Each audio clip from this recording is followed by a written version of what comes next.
just want to make sure we're live, just because I'm using something different, because when I set it up, it was a little bit different.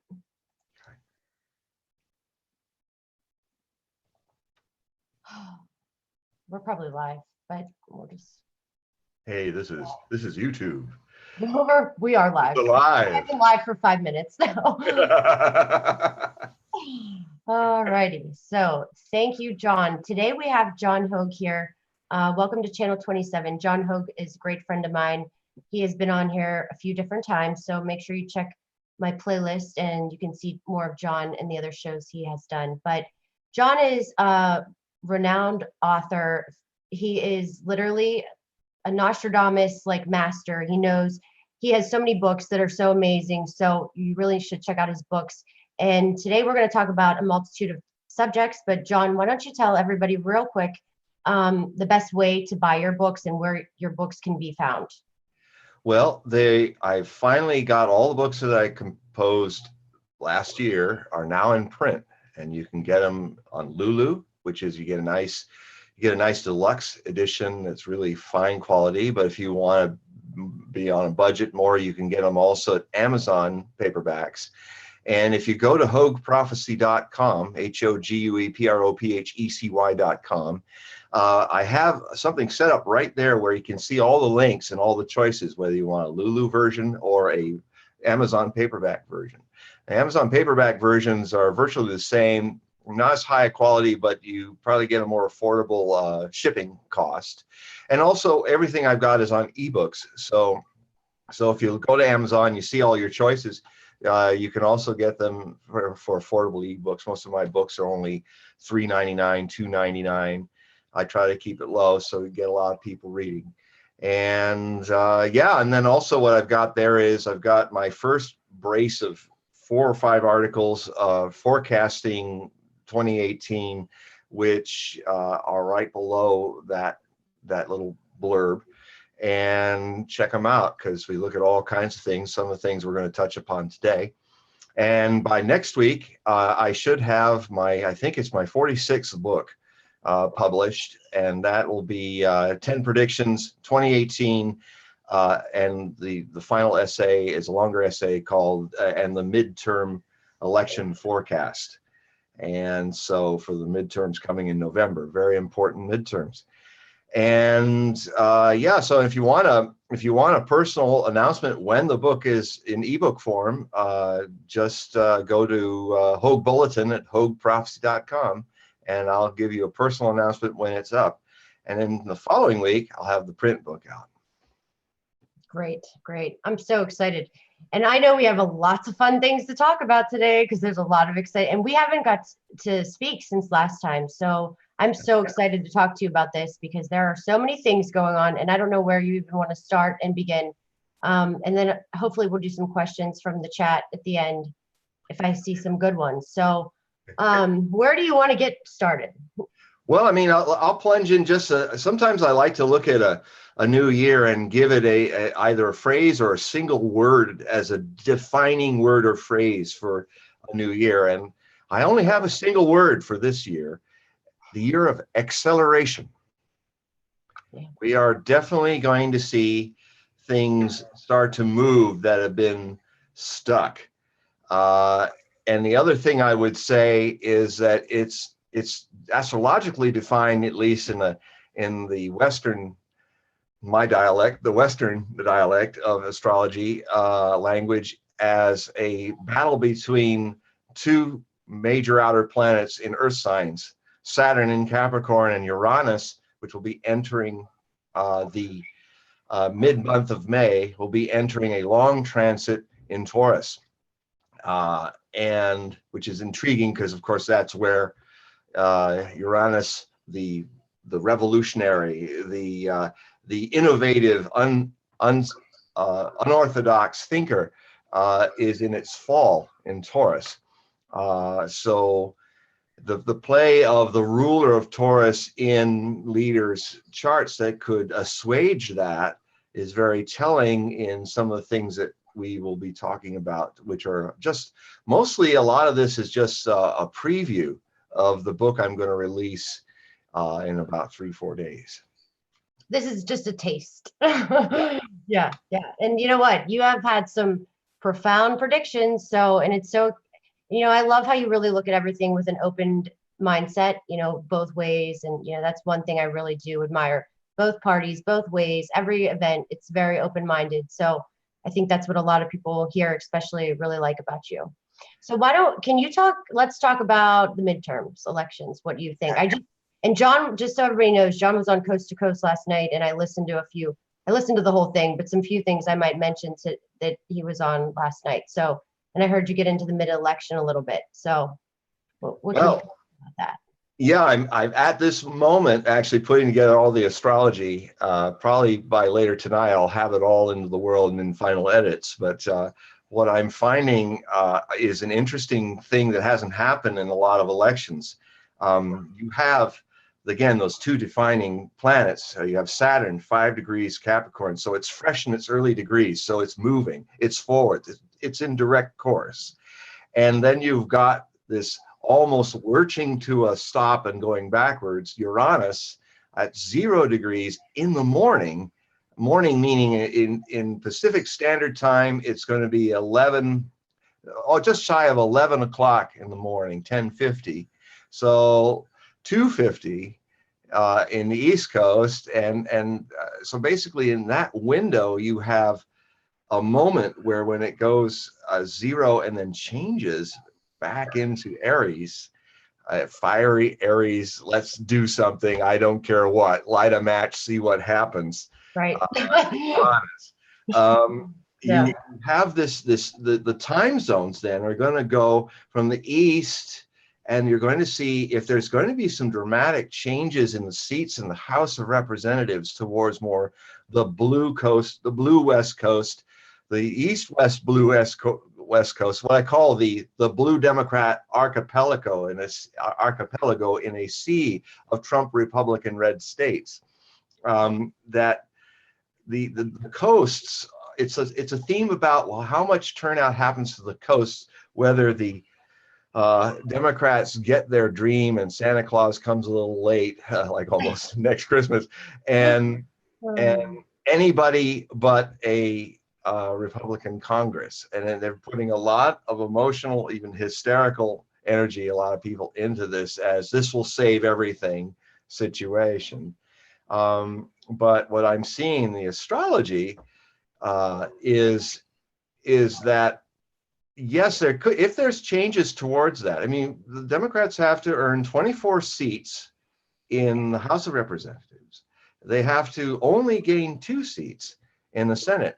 I think it's highly likely they'll do that, even with Arizona, with the situation that's happening with Sheriff Arpaio running against the established Republican candidate in the primaries, could do something to upset the establishment Republican. There are also a number of Trump Republicans that are rising up that could be very interesting in that regard. The Republicans establishment may keep the House and keep the House, and I doubt the Senate, but keep the House. But it will be a different Republican Party in there, something more towards Trump and sympathetic towards Trump. The other thing is that so you've got. I think the Democrats can get 2 seats in the, I think 34 is it that are up in the Senate. It's usually a third of the Senate every 2 years. But the issue, it's a very conservative time. Even Uranus being in Taurus is trying to ground and not moderate, but establish a resistance or a new way of looking at it. I mean, in economics, it's very interesting. It's like we'll talk a little further later about Bitcoin and cryptocurrencies, because it's very interesting what I think Uranus is going to do in its interactions and trines with Saturn, the big business planet. If ever there was a time where corporations would be a dominant force in American politics, it's now. And it's not the Republicans only. In fact, I have said on this show, because of the math proves it, if you look at following the money, the corporations have been far more in the last 3 presidential cycles interested in getting a Democrat into the White House. And in an odd way, Trump, though he's part of the 1% elite, is a renegade. And things are kind of going somewhat well with the Republicans and Trump, because I think they found a way to kind of, he only has tweets to really tell us what he really wants. Right. Because he's surrounded by a lot of really powerful establishment people, corporately influenced, and as long as they can control him that way, for one thing, I'll just get it right straight up right now. Bob Mueller's FBI investigation is another whitewater, like I've been saying for 18 months. And now I said that as an intuition, because like I was explaining on Coast last night, it's like, and I do a fresh variation. You know, Nostradamus saw air fleets flying, but did anybody say, well, if you can't explain to me how they do that, then I don't believe your prophecy is going to come true? I get that sometimes from people. I'm saying, look, I don't know. I'm not even saying I support what I'm saying often. A lot of the times what I'm predicting goes against my personal views, but everybody has their personal heart on a string on their sleeve. Really? No, just a little bit. Funny, even my emails this morning were like, I hate you, I love you, I hate you, I love you. I know. And I go, well, I guess I'm really doing my job now, because I'm across the board. They love me or hate me, left, right, or center. So the thing is, there's not anything in this Russian collusion thing. The president is absolutely right in his awards today, of fake news awards, which I thought hysterical, amazing.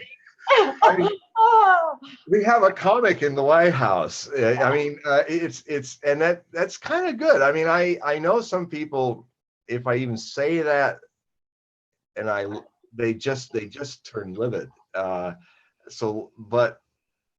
I look beyond that, and there's sometimes, I said it on Coast, I'm surprised I didn't get more backlash, but I said, you know, Trump's absolutely right when he just blurted out to the world as president of the United States, you are fake news. Yeah, agreed. I mean, he told the truth. How dare he tell the truth?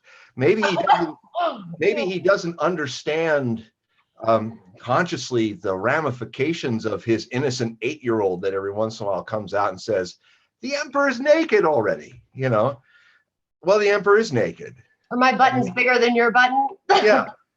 Yeah. I mean, that's the 8-year-old coming out, and he kind of mixes with the 8-year-old heart of his adversary in North Korea. Although North Korea has, Kim Jong-un has really shown himself to be quite a skillful realpolitik negotiator and strategist. Thank God. He's not a crazy, loopy guy. I mean, I don't agree with his politics. Right. But I don't agree with Joseph Stalin's politics either. But you couldn't say Joseph Stalin was a loony bin. Mm-hmm. He was very rational and calculating. I'm kind of proud of my astrology books. You know, John Hogue's Worldwide Astrological Predictions, which I tried as this new format of spring to spring, and it's available also as a print book and ebook now. It's got about 2-3 more months left in it, because I go from March to March.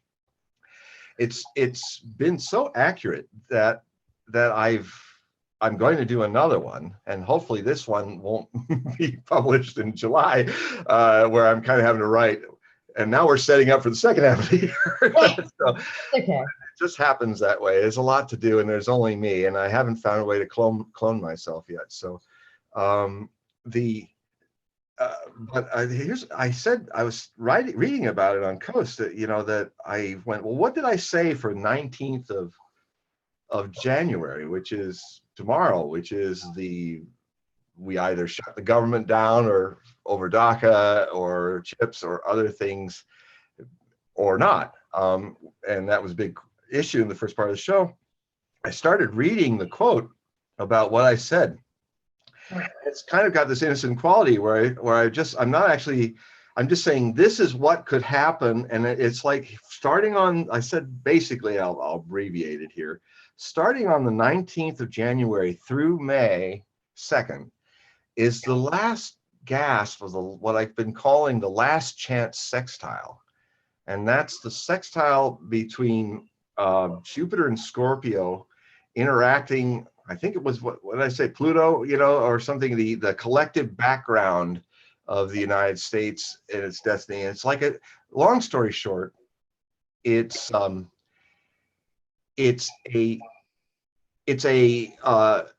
last chance for people to come together and make sudden unexpected resolutions. It worked for the tax bill.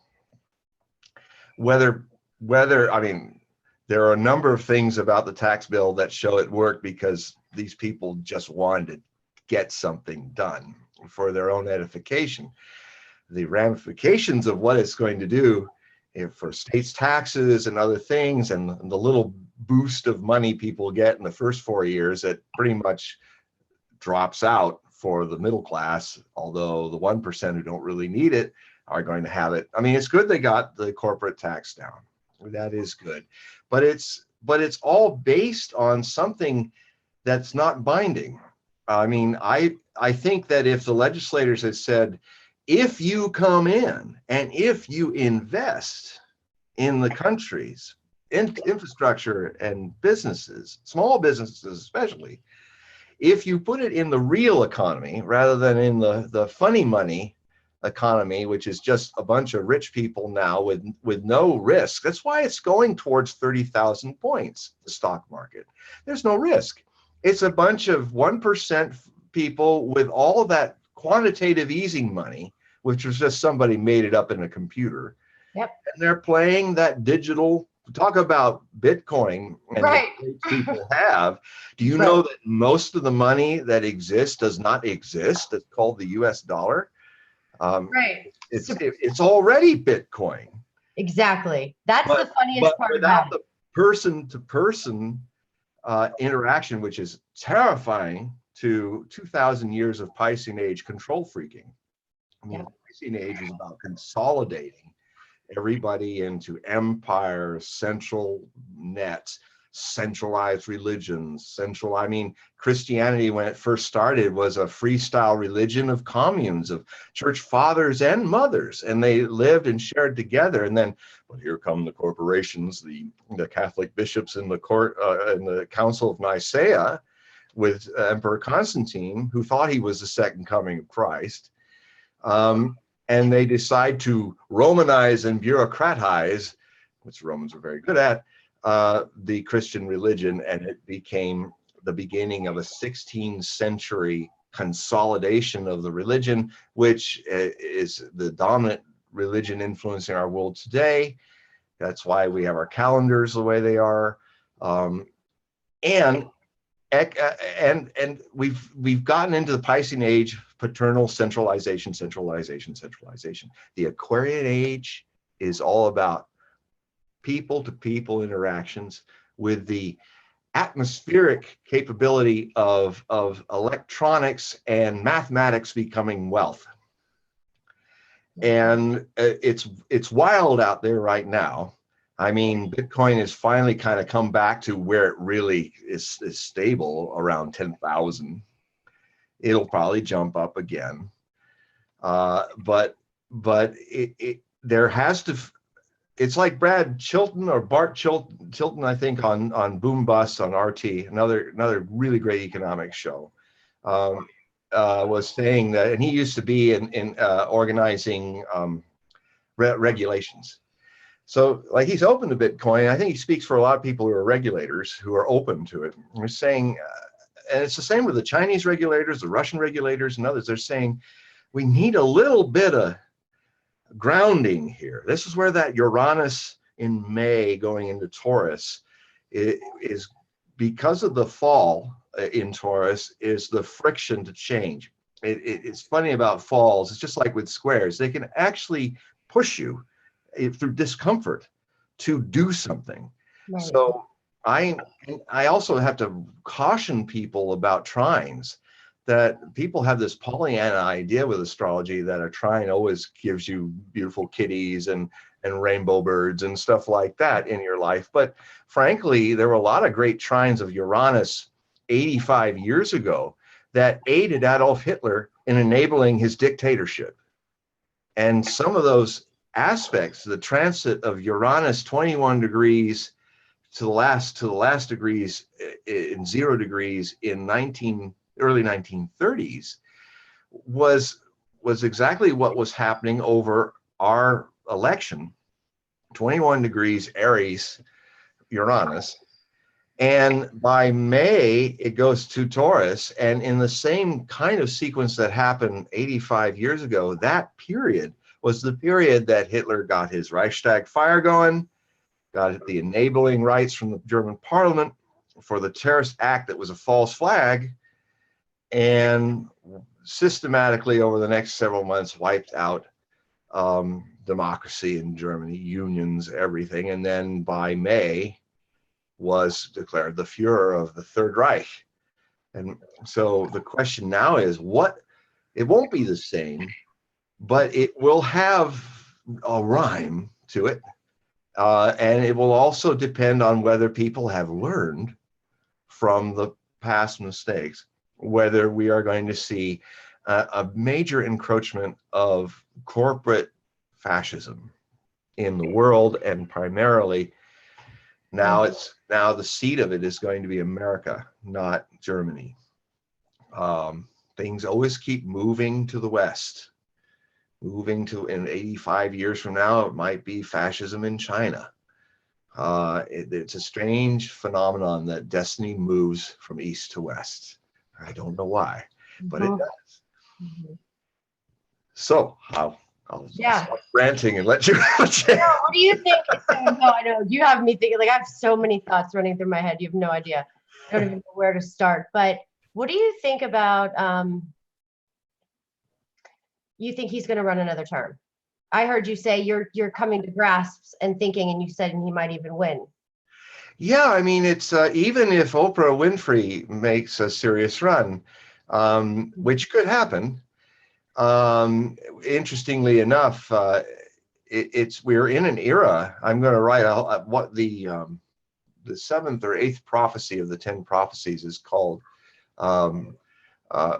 POW wow, powwow, P.O.W. wow.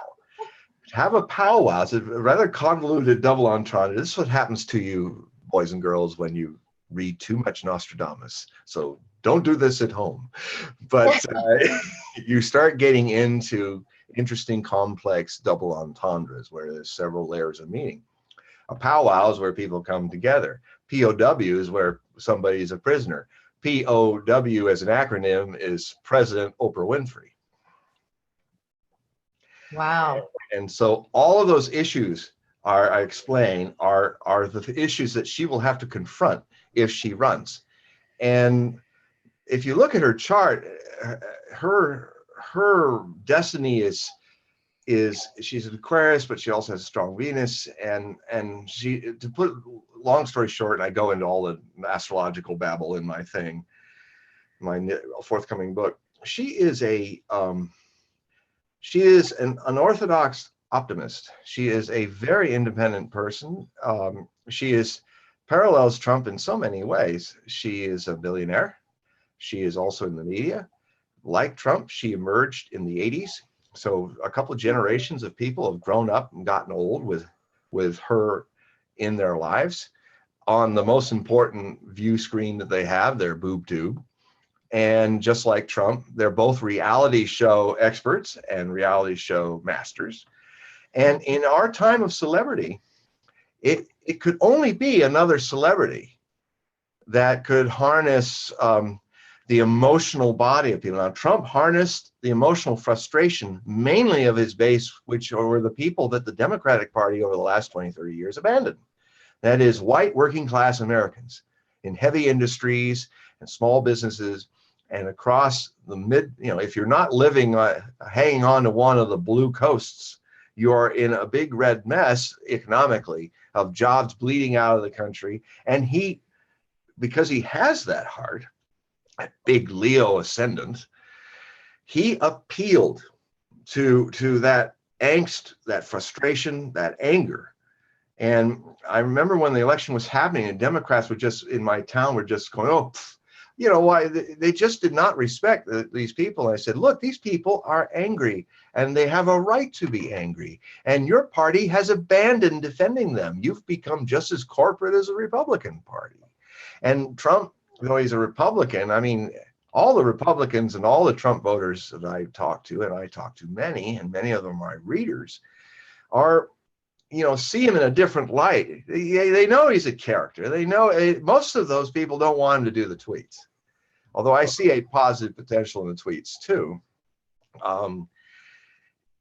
But still, he could blow up the world with a tweet. But you know, it's what happens when you put an 8-year-old in with a Twitter account. Or have Mars in the first house. Like, it's very hard to control it. I mean, I struggle with that myself. You know, just that quick, impulsive speech. It's just like, it doesn't even matter what anybody says, because if I don't get it out, and so I can understand him.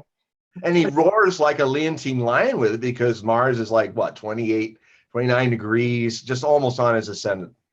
And it's in the 12th house. So it really, because he's a natural born medium, though a bit unconscious medium, he can't help himself. It just, and it's also when you take in the Gemini Uranus conjunction, which defines who he is. He's Mr. Surprise. He's Mr. Unexpected. He's always somebody who's going to be underestimated, and he'll always do things people never expect. For instance, I said on Coast, and if the Democrats win a slight majority in both houses, I've already written in my first of the 3 planned books. I have 2 of the books out.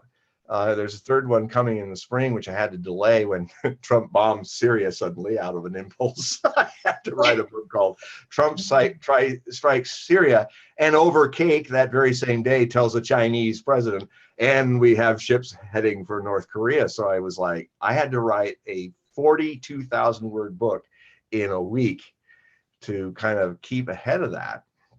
And so, but when that happened, it threw me out of, I had other time sensitive books that I had to finish. So my President Trump predictions, my Wagnerian epic on the era of Trump, blue, red, and everything in between, because it's really a story about us as much as it's about him. I have to now finish that in the spring. After I finish the one that my poor readers have been waiting for 2 years, Predictions 2018-2019, which is a biannual. I'm one of the only people in the world who does biannual prophecies, 24-month. Looks like it's going to be from spring 2018 to spring 2020. I'm going to cover that area. Anyway, so you've got, but it's a big monster of a book, and it's going to be over 100,000 words. So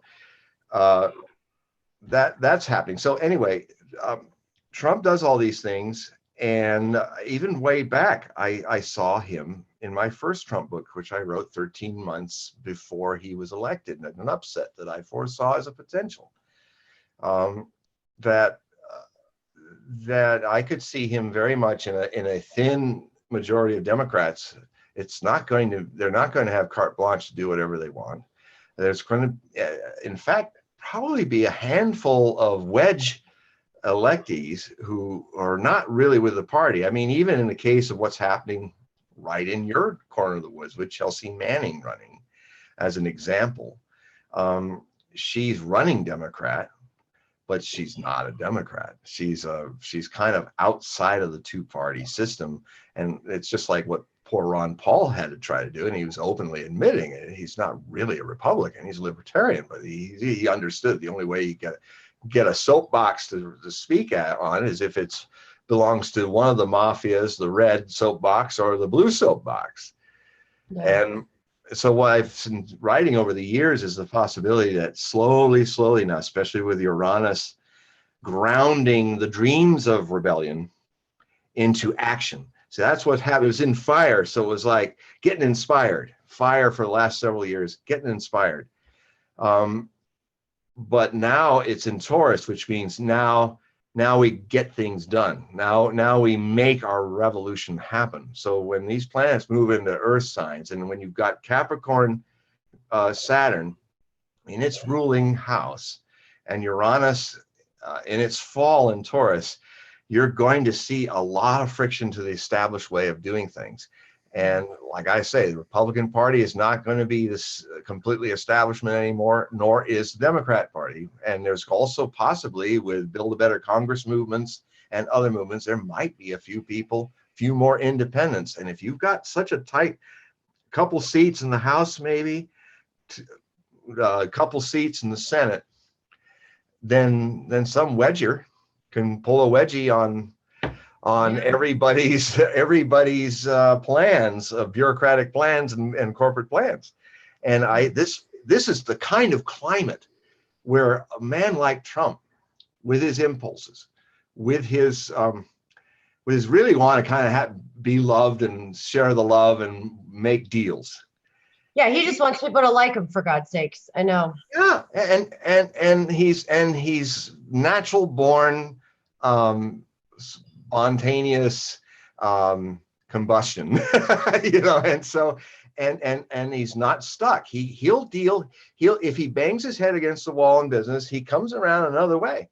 And so they just drops in there. He goes, "Oh, let's try this," and then he gets his way. But this is nothing new for him, that getting resistance from Democrats and people in government for his projects in New York.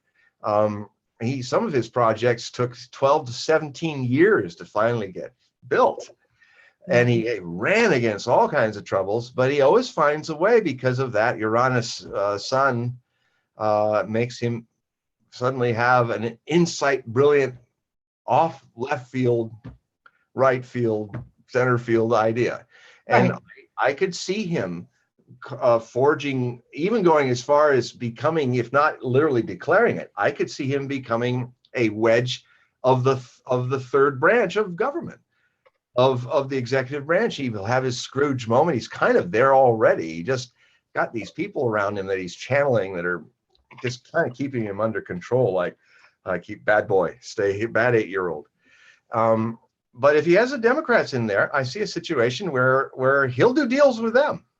Yeah, I He'll agree. work more with the Democrats than he will with his own party. And then his own party, he'll kind of say, "See, now why don't you come more my way and join the fun?" Exactly. And because that's him, that's Trump. He's really not that complicated in that regard. Mhm. So back to your point now. I'll shut up for a moment. No, I just need to get a pen because I want to write Okay. some of these questions down. Okay. Because I don't forget them. Go ahead. Yeah.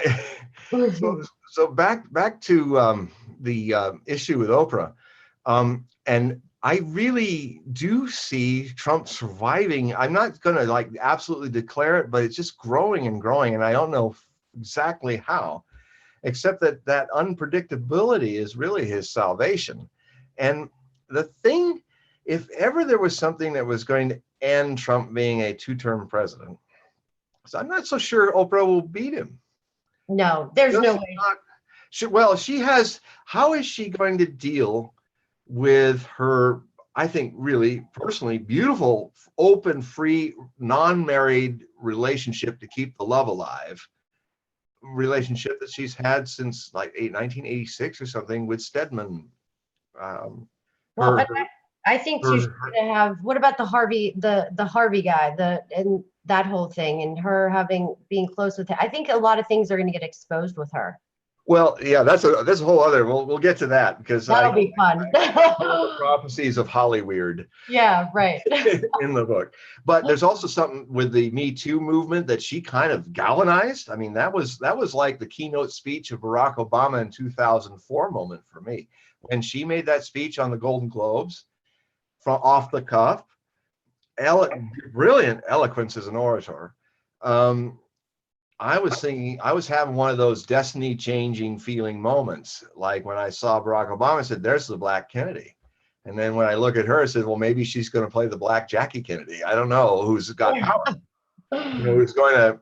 And so there's definitely, and then if she rides the collective hysteria of anything but Trump, no, he's not my president, even though the Constitution says he is. And if you're an American, You support the Constitution. If you don't like the Constitution, you change it.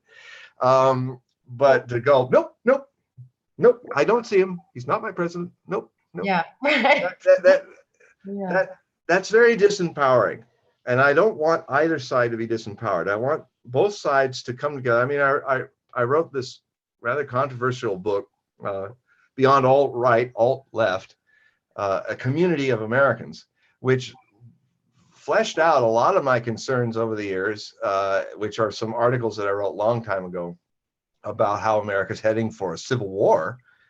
The blue and the gray become the blue and the red. If this polarization, I started seeing that as far back as, I think I was on BBC 1997, 1998. I was doing a BBC radio on a landline for 6 months after I said that if this goes into the first decades of the 21st century, it could very well end up in a very bloody revolution or civil war, that unraveling the union of the nation. And my phone started clicking and remained clicking, and for 6 months after I did. So my phone, that was the first time my phone was tapped. It's not the last, but that was the first time. And so I wrote this book, which was inspired by the riots that happened between Antifa, liberal extremists fighting with the guys who got the permit to demonstrate to defend the Southern Confederate statues in Charlottesville. I guess Charlottesburg or Charlottesville. Yeah. And what happened there, and I watched the actual raw footage. I never rely on what the news finally edits for me, and there are ways to find all the raw footage, and especially now with everybody having their phones. If you know how to search on YouTube, you can find it all. And what I saw was I mean, people can feel the repugnance of white supremacy and all of that, but there's an equally glaring repugnancy that self-righteousness of the left doesn't even want to engage, and that is the violence and the potential extremism, fanaticism that's also brewing in the left. And if these two feed each other's extremes, you know, people used to say the same thing about the communists and the Nazis fighting the streets of Germany between the wars and before Hitler came to power. And I heard exactly the same people, I mean, same statements made by people today where, oh, it's not serious. The right-wing people and then those Antifa people, they're not serious. They're not, this is not going to overtake the country. That's what they were saying about the Nazis and the communists. And guess what? Adolf Hitler became a dictator of Germany about 5-6 years later. Because what happens is people, when they make these statements, are not cued into the tenor of the times. And that's where it's so wonderful in astrology to be looking at how the outer planets, which influence how the existence influences us, the inner planets inside the asteroid belt, are how we define our personalities. Right. But how these personalities are influenced by the winds of history, the currents of destiny, are described quite well by the outer planets.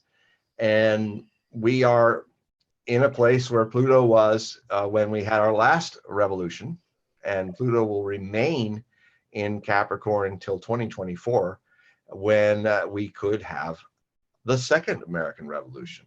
And it won't be as nice, it'll be more like the kind of revolutions that happened in the Arab Spring, in Syria, and in Libya recently. Not nice. Mad Max revolutions. Guys on trucks with big guns, you know, going through the desert of our former civilization here. So we don't want that to happen. And history is not set in stone. In the 30 years that I've worked on the actual evidence of prophecy, its accuracy, and what people actually said and recorded, it's very clear to me that it is only a religious habit that most religions, big business religions around the world, for thousands of years have programmed people to think that God has preordained everything. No. And I could go on for hours on that, but you can read my books and find out in detail, step by step, how I've come to that conclusion. Yeah, I really think that the outer planets are really having an effect on, companies. As I'm studying the Bitcoin and all these cryptocurrencies, I really am thinking that's where these are really coming into play, and the world event. So I think you're 100% right. That's what Vedic astrology is missing, in my opinion. The outer planets. Oh, that's true. God, I didn't think about that. That's true, because Saturn and Jupiter is not enough. It doesn't factor in what Uranus and Pluto are doing, Right. Which each one being farther out in orbit is comprising a bigger kind of paradigm, right, of what's shifting. And yes, and you watch with Bitcoin. The Bitcoin revolution will begin in May. That's going to, in the time that Taurus, how I'm not good at just throwing out figures and stuff. I respond to them. So how long is Uranus going to be in Taurus? Well, see, I'm still using it as it's in Aries. So, it's definitely, God, I don't know. In the summer, Definitely in either end of May, if we look at it that way, but in the period of May, the wind because of course it will be changing anyway. It's like seasons. It doesn't come like that, Right. Oh, it's 2:00. It must be winter. Right. Right. It's so coming into the summer is going to be the summer of discontent with the fiat system. I think the other pressure that's going to happen is that the thing that would take Trump down and not see him finish his first term has nothing to do with bogus Russian hacks. It may not even have anything to do if Bob Mueller pulls a Ken Starr and pulls a whitewater on the situation, where you start with one scandal you're trying to reveal, but it's a no-burger, no evidence.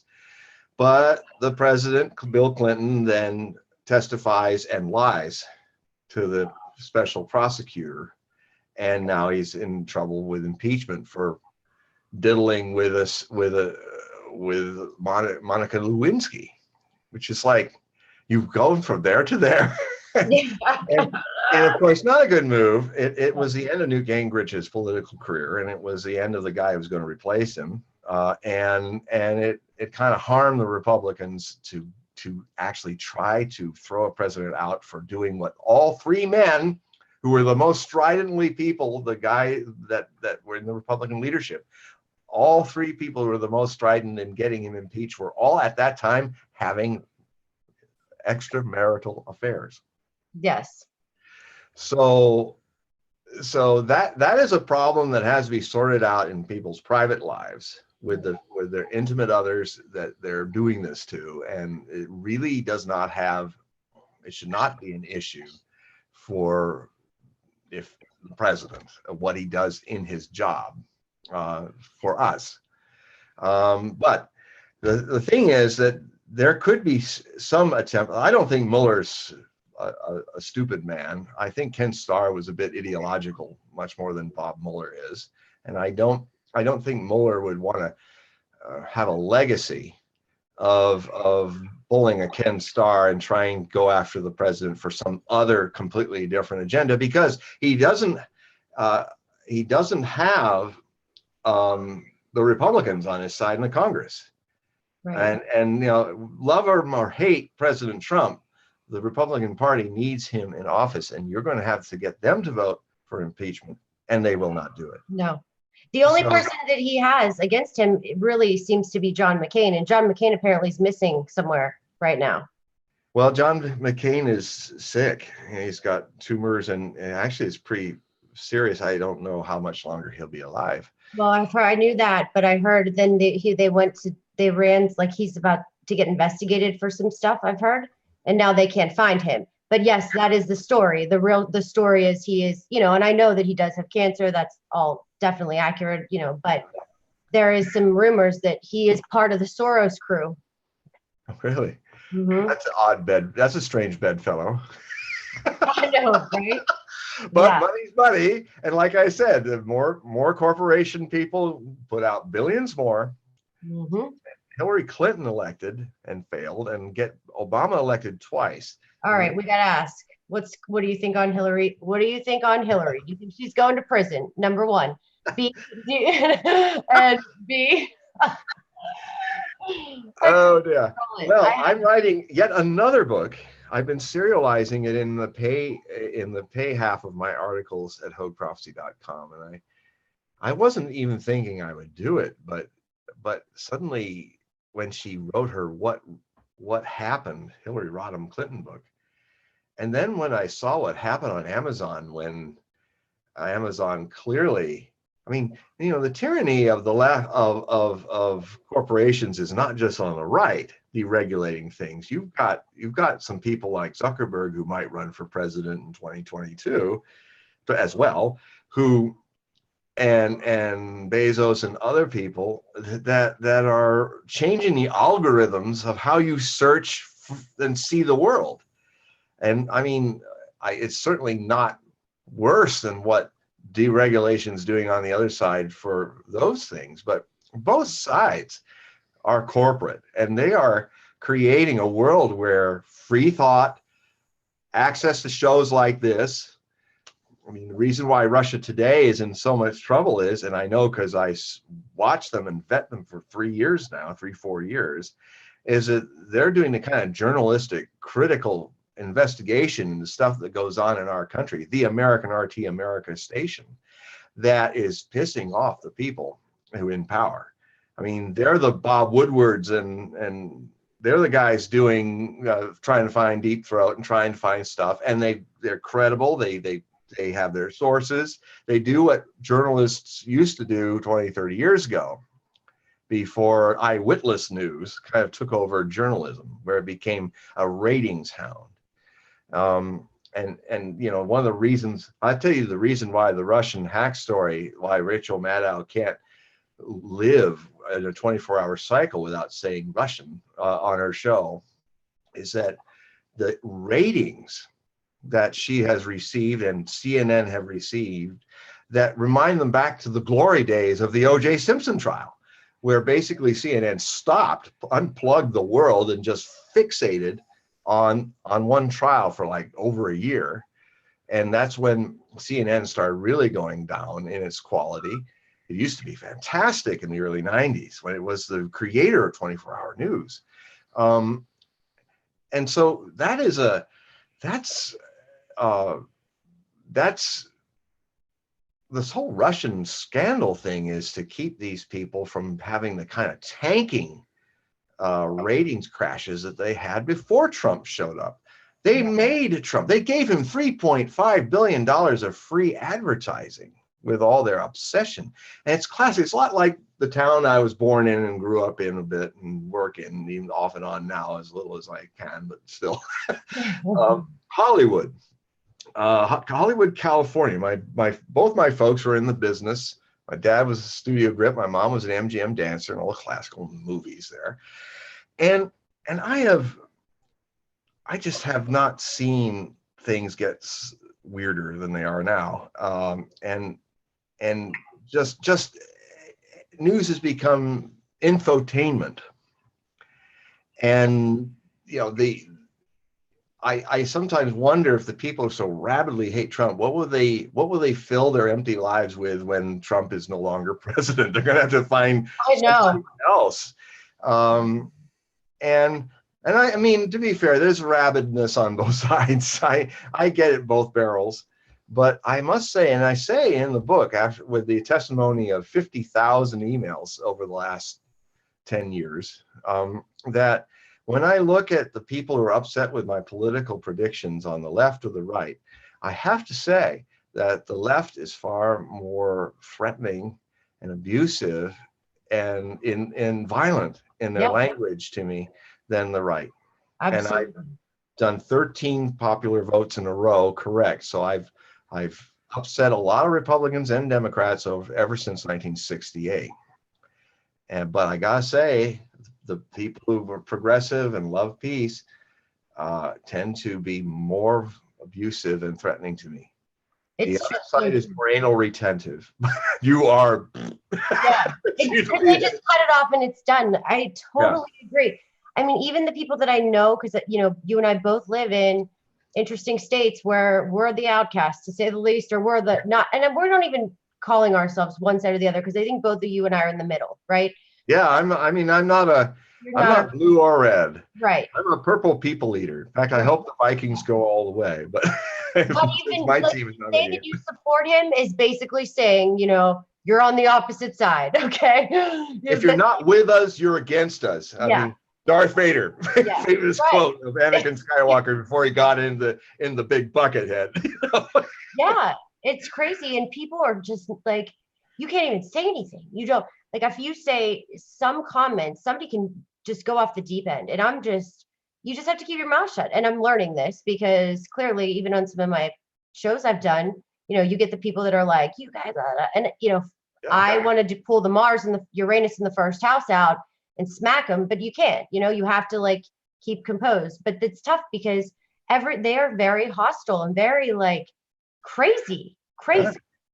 Well, and it's something that infected the Republican Party in the 90s when Clinton 96 was coming up and they wanted to kick him out. Mhm. And I was saying just the day after they got both the House and the Senate back in 1994, I was telling on a big TV show over most of Oregon State, I was saying, no, the Republicans, anytime a political party gets into the role of anybody but, you usually lose because you're not empowered. You're empowered by your negativity. It's not even thinking about if you win, what you're going to do. I mean, the Democratic Party really doesn't have an agenda. It's except get him out. Yeah. And that is the same mistake the Republicans made in 1996. And they also picked a man that, because of the system of which old guy is ready next to go, and I said they'll probably pick Bob Dole and he'll lose against Clinton. Yeah. And he did. So what about the whole DACA program and everything? He's trying to negotiate and they won't negotiate. There's a great example that nobody's talking about, that everybody, he's trying and then they won't do anything. Well, that's weird because they were so into immigration and everything, and they don't want to help. Huh, that's interesting. He does not want I've listened to what he said, and not filtered by news agencies that either blindly believe in Trump or blindly cannot imagine he's even there. That clearly he doesn't want these kids to be kicked back to Mexico, but people got to understand not what they project upon each other, which is a classic problem we've got with this whole relationship with the president and the American people, with the Neptune Sun square in their relationship chart between Trump and the U.S. birth chart, if you do Scorpio rising. And I do that with it. I find it's more accurate for me. That's what I use. That's what I use too. So yeah, and it's based on the idea that the moment that the Liberty Bell, the cracked bell that we can see in Philadelphia, the moment it was ringing the announcement that the Declaration of Independence had been signed, was actually immortalized in woodcuts, one of which is now on the US $100 bill, which shows you the time to kind of give you an idea, or from your point of view, this way. And it's around 2:22 p.m. On July 4th, 1776, when the bell was ringing, because you see all the people dancing and they can't have a ringing bell it's not our times, it's just a woodcut. But that was the point, that was the moment of birth, and that gives you an 8-degree Scorpio rising sign. And so you've got this relationship where the people who are for Trump are kind of on an act of faith that the cows are going to come home. The Chinese jobs that were taken by the Chinese, they're already automating in China, even for their own people, are going to come back. And America everybody will start earning more money, which has been flatlining for a couple decades now, three decades, where earnings have not really kept up with the costs. And so from the right, from the 62 million people who voted for Trump, they're trusting, their whole bet is on him getting this infrastructure thing going. And if he doesn't get it going, that could be the end of him before his first term. Then forces around him of the deep state will probably give him a golden parachute and say, you better jump or we'll find something and we'll go after your family. And he's very family. He loves his family very deeply. So that's where they would go after him. And I don't know if he would respond to it, but there it is. So the infrastructure, because a lot of what Trump's agenda is and policies are about is the gamble that there's going to be so many jobs coming that the issues with healthcare will be solved. There'll be so much more money coming in that the middle class losing a lot of its expenses, write-offs in local issues, some of them quite hard on like people in New Jersey, New York. That's not going to actually hollow things out further, and that with so much money kind of building that these cows that are coming home from offshore banks, these cow corporations, are just going to suddenly have a Scrooge moment, and they're going to actually get their money out of the stock market and start investing in real jobs and real economy. And it could happen, but that's a biggie. And that has that Neptune sun, I believe, and then it's like a marriage, and then the wife says, I believe too, but they're both seeing a different belief. And when they kind of, after the honeymoon, get together, they come to understand pretty quickly that neither one was the one they married, the one they dreamed, the one they put on airs of showing. And so you've got the Trump people, and of course, the people who are already wanting a divorce are the other half that didn't vote for Trump, and they are just they're in a hysterical delusion where they just they got married in an arranged marriage with this guy, and they don't even want to imagine he's there. Yep. But he's there. It's life, folks. Elections have consequence. Yep. You know, what an idea. Maybe you folks will start getting more politically literate if you want to save what's left of your democracy. They have consequences. And so I was not going to write anything about Hillary Clinton. I'm done with her. Maybe that's the answer. Well, no, I am. I'm writing a book which is kind of satirical, but also just really data, source, data to get some of these delusional things. When she started kind of rising out of her political grave, like a zombie on these shows, and then she would say, well, of course, almost like the way people say on radio talk shows and TV shows, with all due respect, before I like to say, when somebody says with all due respect, and then I kind of interject, you have no respect for me. Just give me. Yeah, right. Don't be pretentious and pretending like you're not really going to stick it right to me in the next second. Let's at least be honest. If you slap me across the face, I'll slap you, because we're equal human beings. That's right. I'm not better than you or worse, and you're neither the other way around. So if you take a swipe at me, I will swipe you right back, whoever you are. I believe in Nietzsche's form of equality, because he said, if a man strikes you, strike him back. Otherwise, don't turn your cheek like by some saint. That means you're pretending holier than thou, which you aren't. So anyway, she gets on these shows. She's on the main night talk shows, and she's like, starts up with all due respect to Bob Mueller, and it's true, we don't know yet. We don't have the evidence before us. And of course, if she was really a stateswoman, she would say, so I'm not going to say anything further until we do. Let's have this talk when Mr. Mueller has released the evidence.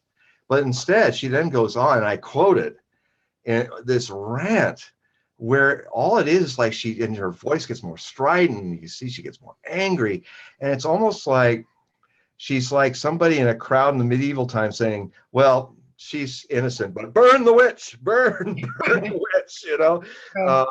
Right. And that's when I realized, wow. And I open the story about it. I say, I thought, since she has not put this to rest, I must write one more book. And this book will contain a lot of what I put in the book that I was writing about her potential presidency. Now I'm going to publish and simply say, from a prophetic angle, this is probably what you missed with her being your president in the electoral college sense. And maybe you'd be worse off, and we'd already be having a president being scandalized with health problems from it and the strain. If you saw the oligarchs at the Clinton Foundation were fist over hand with over the years, and the millions that they drew out of very influential Russian oligarchs in Putin's government, a whole lot more than what you're seeing or trying to find with Flynn and all this other stuff. I mean, even the lawyer yesterday that everybody was hoping, when Donald Trump Jr. had the Russian lawyer go up, that she was going to give all this nasty goods against Clinton. Bob Mueller had to testify. I think it was yesterday or the day before, and he said, there's nothing there. I mean, how many times? I mean, I say, get ye, I'll say this one final thing on that is, get ye all to the back pages of the New York Times and the Washington Post, and seek ye all the corrections segments, which, if they have any honor, they have to put, but because they're not completely honorable, they don't put it on the front page. We fucked up.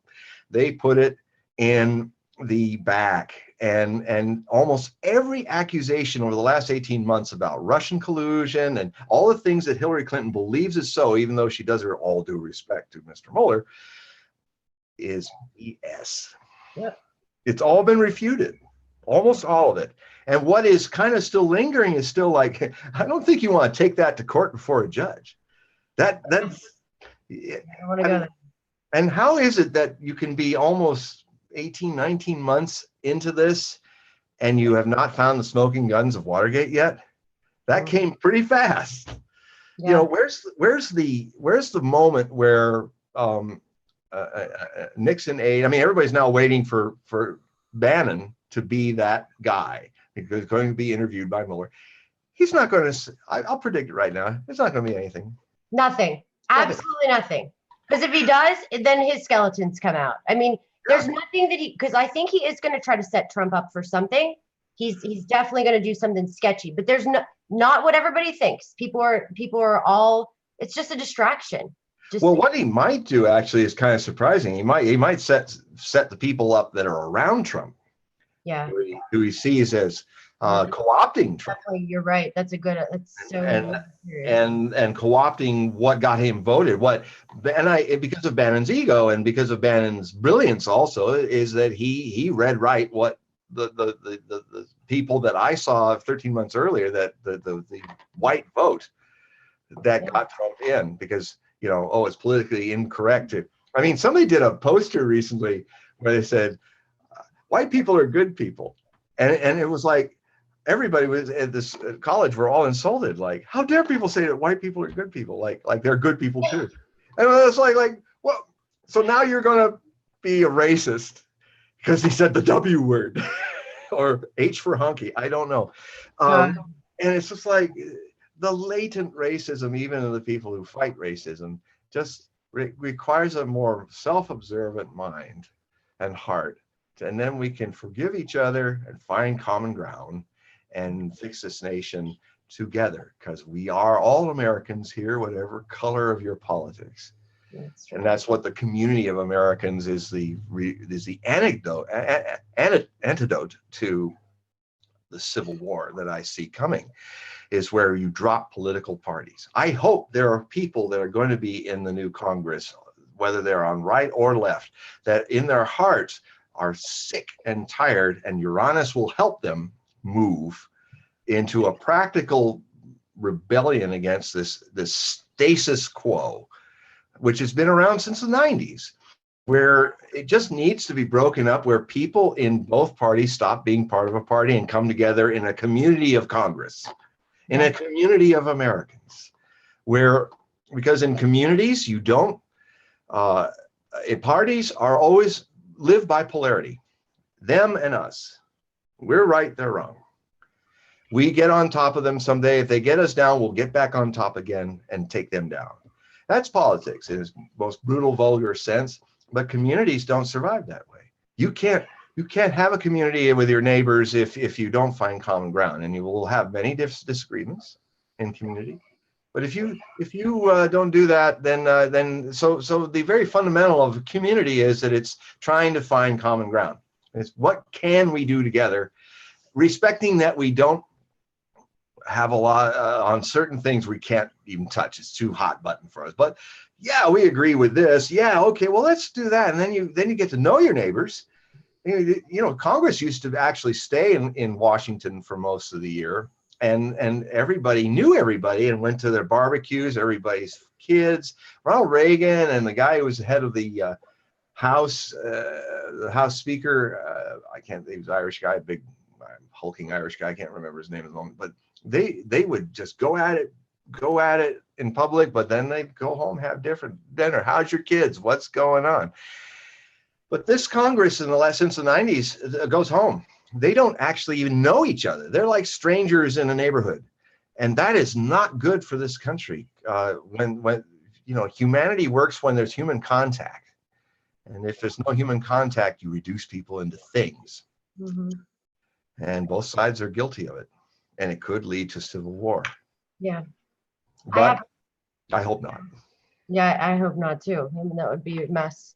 I'm really going to throw you for a loop because I don't think I've ever asked you this question. Ever. I don't think we've ever talked about it. Hit me, honey, hit me. Okay, so one thing I'm going to say, because I see a lot of these comments here, and so everybody wants you to talk about Bitcoin and blah, blah, blah.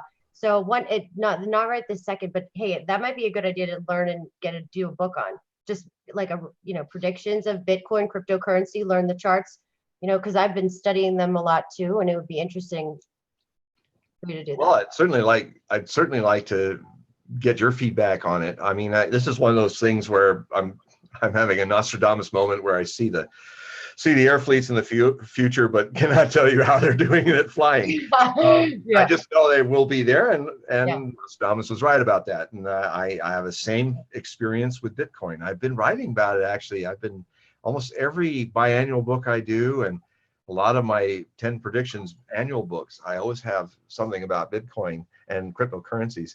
I have a big chapter or section in the new book, Predictions 2018-2019, Years of Crisis and Breakthrough, where I call it super government versus encryptonite. Wow, interesting. And it looks at this whole struggle between the Piscean Age centralization imperative, which is being undermined by blockchain technology and Bitcoin, which could redefine the whole global civilization. When you have person-on-person transactions, who cares about borders? Who cares about what corner of the world? And it also erases the psychological attachment we have to the past and the future. It's immediate. It's the present. And any Zen master will tell you is in that little eternity of the present is the enlightenment of everything and the end of all sorrows. Wow. And so it's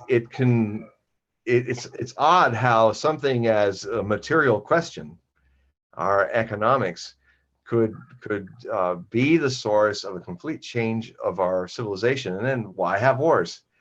Why even right now, one of the countries that are advancing rapidly into Bitcoin are the countries that have no banks. Right. Right. Yeah. Developing world, a cell phone is your bank. Yeah, I mean, you can.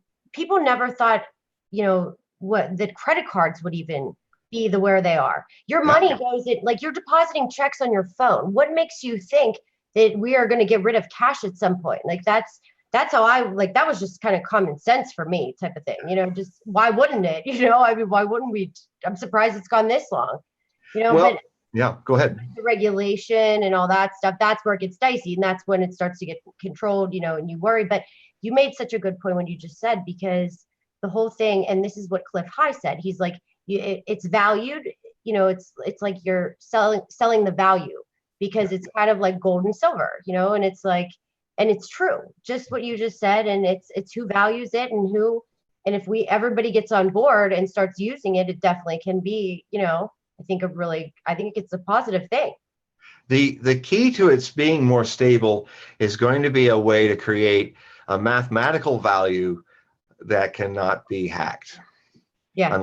Unless you're dumb enough to give your code to somebody and lose all your Bitcoins. But and it's interesting enough, I don't know if the mainstream has stated it clearly, but I know from the actual fact is that despite all these countries that are canceling out on Bitcoin, their reason is not that they don't want to be in Bitcoin. Their reason is that they need some kind of balance. That if it's completely pirate laissez-faire, then it never gets beyond Morgan the pirate and his little pirate colony in the Caribbean, which means the rest of the mainstream world cannot embrace it.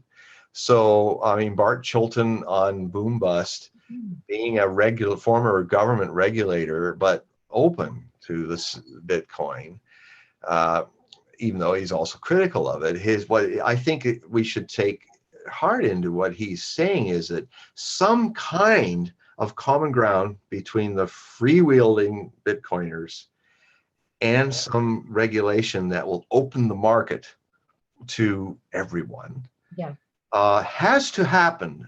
It probably will in the next 5 years of the Uranus-Taurus transit, because it's about makes sense, grounding your revolution in practicality, and the nuts and bolts. And it is an economic revolution that's going to really start taking off as the first signs of all of this fantasy. It's like fantasy football economics.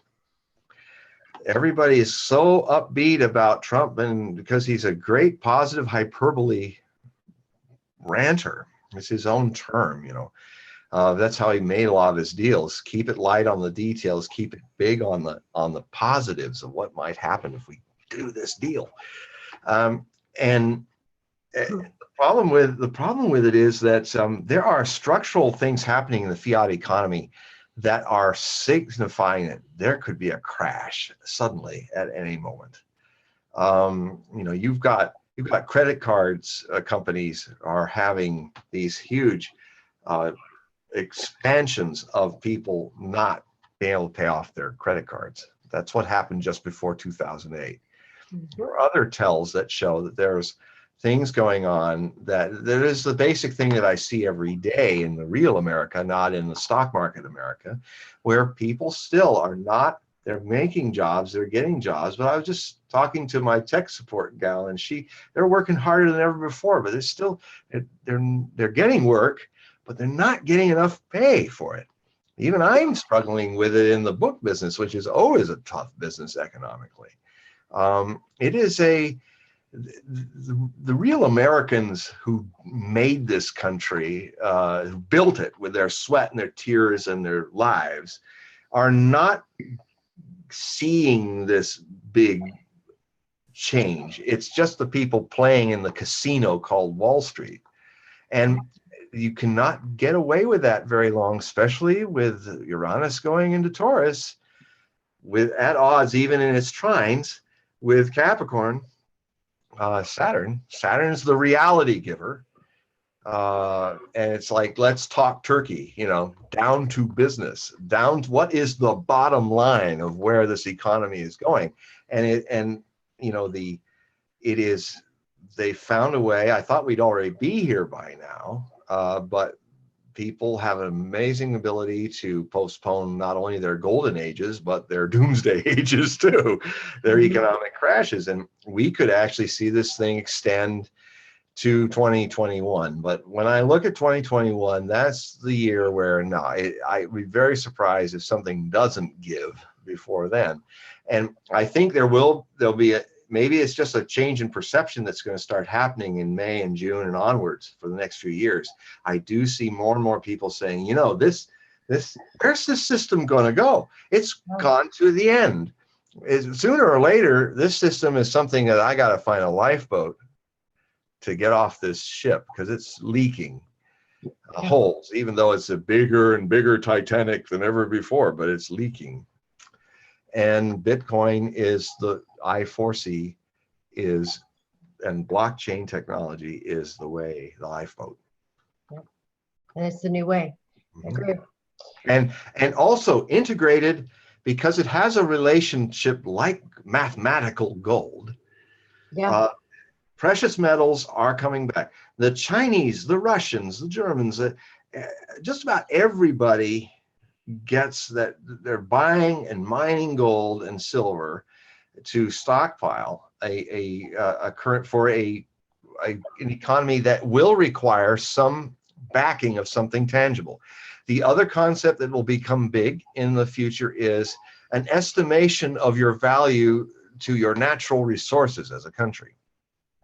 That will be the promissory note of what we dig out of your earth, or the certain export that you do well, or this and that. That also somehow will become a new kind of stock market. But I'm hoping what's needed is that we've got to encourage by our governance real business and real jobs gaining money. I mean, even the quantitative easing that happened, if the Cabbage Patch doll that's just left the Federal Reserve, Yellen's, who's got a brain of a Cabbage Patch doll, a PhD is piled high and deep for me. Even she didn't. You won't hear that on Coast to Coast. Yeah, right.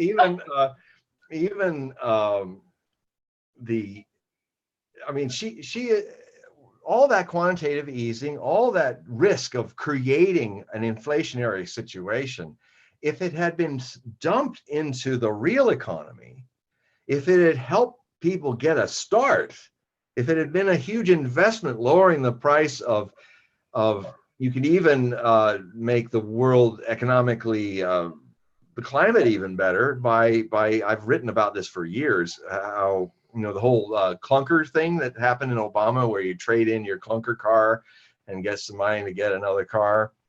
I mean, basically, I wrote a whole series of chapters about that, in fact, in Predictions 2011 or something, where I said you could apply this to anything.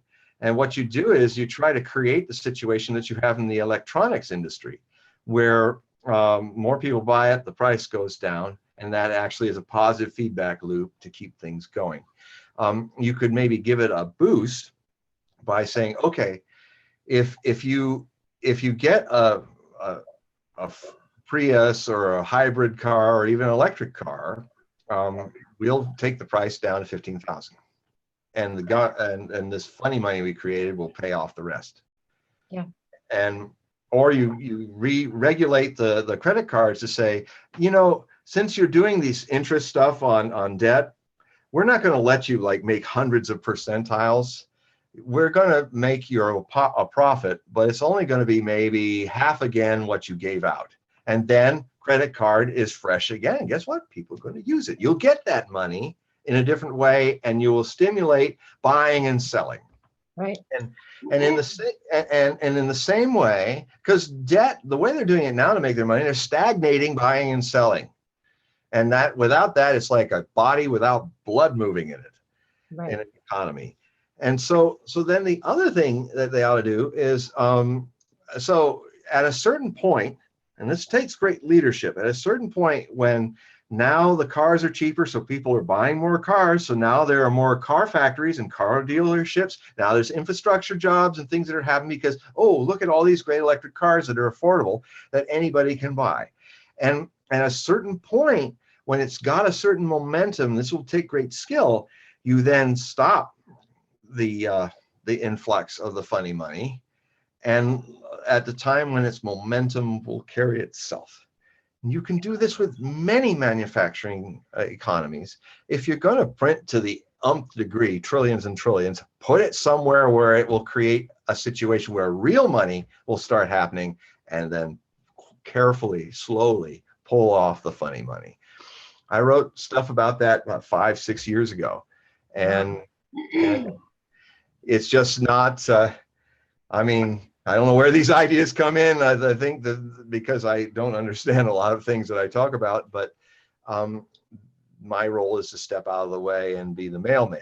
You know, the That's the mailman best doesn't know way, what's in your John. letter. No, actually, it's because you're reincarnation of Nostradamus. Like I said. Oh, and when Don't we're tell done, the neighbors. after this show is done, John, do you Yes. know what these are? I'm gonna ask when we're done with this show. Oh, These I know what they are. animations. Oh yeah, these are my new toy. Oh yes, I use pendulums rather than them. Oh, you But do? here, while if we're after that, this is my toy, What is that? magic wand. Oh, I have one of those too now. Yeah, see, it's a friend of mine gave me because I look so much like Dumbledore. Yeah. I got at least Dumbledore's body. Mine's a snake. Yeah. So you know, expectus patronum. Yeah, It's right. a wooden thing, but I like People are sometimes gonna- I put it out and go poof, the book is done. Right, we're gonna. Anyway, Oh, see, we do these things on this show. The real me comes out. I know. But it's fun though, and that's because you know Yeah. what? Like you have to loosen up a little bit and make some light of it because If you don't, this prophecy is a field. If you don't have a sense of humor, if you can't laugh at yourself and laugh at the situation, even if it's going down, right. then this thing will eat you alive. I've known many a great interpreter of prophecies who drank themselves to death, who just self-destructed because they just got so serious. Seriousness is a disease. We get the word dis-ease from dis-ease, disease. It's like when you're uneasy. So laughter, silence, dancing, joy. I mean, I have a book which I'll write, which is a concept of how the future, more enlightened human race will rewrite our past history. And what they'll do is it'll be a completely different way. They won't even talk about the politicians or the Hitlers or the Stalins, all the heroically insane people. They won't talk about the wars. They'll define what's truly human and then show how we helped that humanity grow. And so that's one of the other many books on my bucket list. On my bucket list. I wish you would have a YouTube channel. That's on my bucket list for you. I know. I have to talk about that sometimes over some Hendrix. That's right. So how many people here think John should get a YouTube channel? I want to comment in the comment section, not when it's down there. 1, 2, 3, 4, 5, 6, 7, 8. Yeah. Yes, I should. And then we're also talking about doing some events. That's right. Yes. Yeah. Just so everybody knows, people waited line to meet John. There were like 800 people waiting. I heard from George on Coast to Coast to just meet John. Waited hours and hours. You know, he's definitely, and he's very humble. He's not, somebody that's like, oh yeah, people wait in line for me. John has been nothing but nice to Well, you know what happened? He is. I mean, he is a really down to earth, awesome guy. So. Well, you know what happened in that show before it happened? The people were lining up. I didn't have a security ring. They said I didn't need it. I guess they took one look at me and said, who can not know this is the guy with the beard on the posters? But so I'm going in with my friend who has one. And suddenly this old lady was saying, no, you cannot come in. Look, I'm John Hogue. Look, see the beard, it flies. And she just finally, I had to kind of will myself through her. And so it was open the door. It was almost a little bit of an Obi-Wan Kenobi. You don't need to see their droids. So at the end, but otherwise I was going to be in my own show. Okay, well, we have people asking. I don't know. Okay, we'll do one more topic. So do you want to do, what would you rather talk about? What I was going to say was like aliens. I kind of wanted you to talk about, maybe we'll make that a different show, a different day. But what do you think? Weather, or do you think eclipses? Would you rather talk about the eclipse or? Well, I'll talk a bit about, I wrote the book. We did a show on the Great American Eclipse, Earthquake and Tsunami. That's also available as a printed book now, as well as an ebook. it's the good news is the seismic activity, which I expect is highly possible in the next 5 years after the August 21st transit across the lower 48 states of this eclipse, which it hadn't happened since June of 1918. And in the book, it's really a story about not only what could happen in eclipses, which I've seen before, can stir within weeks, months, or upwards of 5 years over the places cast by the shadow of the sun. You will see seismic activity, volcanic eruptions. And so I looked at that. I also looked at the fact that last time it happened, there was none of that, but it was a huge shift change in 1918, where America, the very moment the eclipse was happening, America was winning World War I for the Allies, because the American doughboys were blunting the last chance, the last gasp of the Imperial German offensive, which they broke the offensive, and that was just a matter of time that Germany finally had to retreat and capitulate on 11th of November 1918. But so that was the beginning of America as a superpower and an economic superpower and as an impactor of the world. So the American century started then. The American century, with what happened with this eclipse almost 99 years later, to me is, or you could say 1917 was when America entered the war and became a world power too. What, what it means in the essence is that the American century is over as an imperial world influencing power. Now, if you look at the history and the lives of nations, it's not the end. In fact, in the book, I talk about a lot of things that indicate that our greatest destiny as a nation is ahead of us. When we're out from under the demonic possession of this hubris of having to be the world top. We'll always be a big brother of nations for a long time and a big influence in the world. But this burden that's destroying our country like it destroyed the Soviet Union in the last Cold War, to keep this military footprint all over the world, we are so much like the Soviet Union right now. The same things, the same statements are happening. And it could very well be that the next adventure America gets into, which most likely could be Iran, and the most significant new candidate for Nostradamus' third and final Antichrist, Mavus, Napoleon and Hitler being the first two, is the current crown prince of Saudi Arabia. He is the most formidable because he has the military backing of Israel and America and the United Kingdom. He has spent trillions of Saudi Arabian money to build this. He's our main client for our military industrial complex. And he wants to take the war, and he said, directly to Iran. Saudi Arabia's princelings are the core source of all the radical cancer that is overtaking the Islamic world, because they have financed Saudi Arabia. I consider Saudi Arabia is the Nazi Germany of our times, which people in like this, if they were the 1930s, were not quite savvy to that. But Saudi Arabia, in this time around, a more religious sense, is a spiritual, Wahhabism is a spiritual fascism. And they've used their money to build networks of madrasas, schools, where people are taught the Quran, all over the 1 billion people who live in the Muslim community of believers, the Muslim world. And what's happened over the last couple of decades is that generations of men across the globe who are Muslims, are now radicalized with what is essentially a heretical sect of Islam, because they do not respect all 5 of the virtues that Muhammad established in the religion. That's why Al-Qaeda didn't have a problem killing all those thousands of civilians in 9/11. Jihad should never do that. You only fight the battle with the soldiers that are against you. You don't kill men, women, civilians.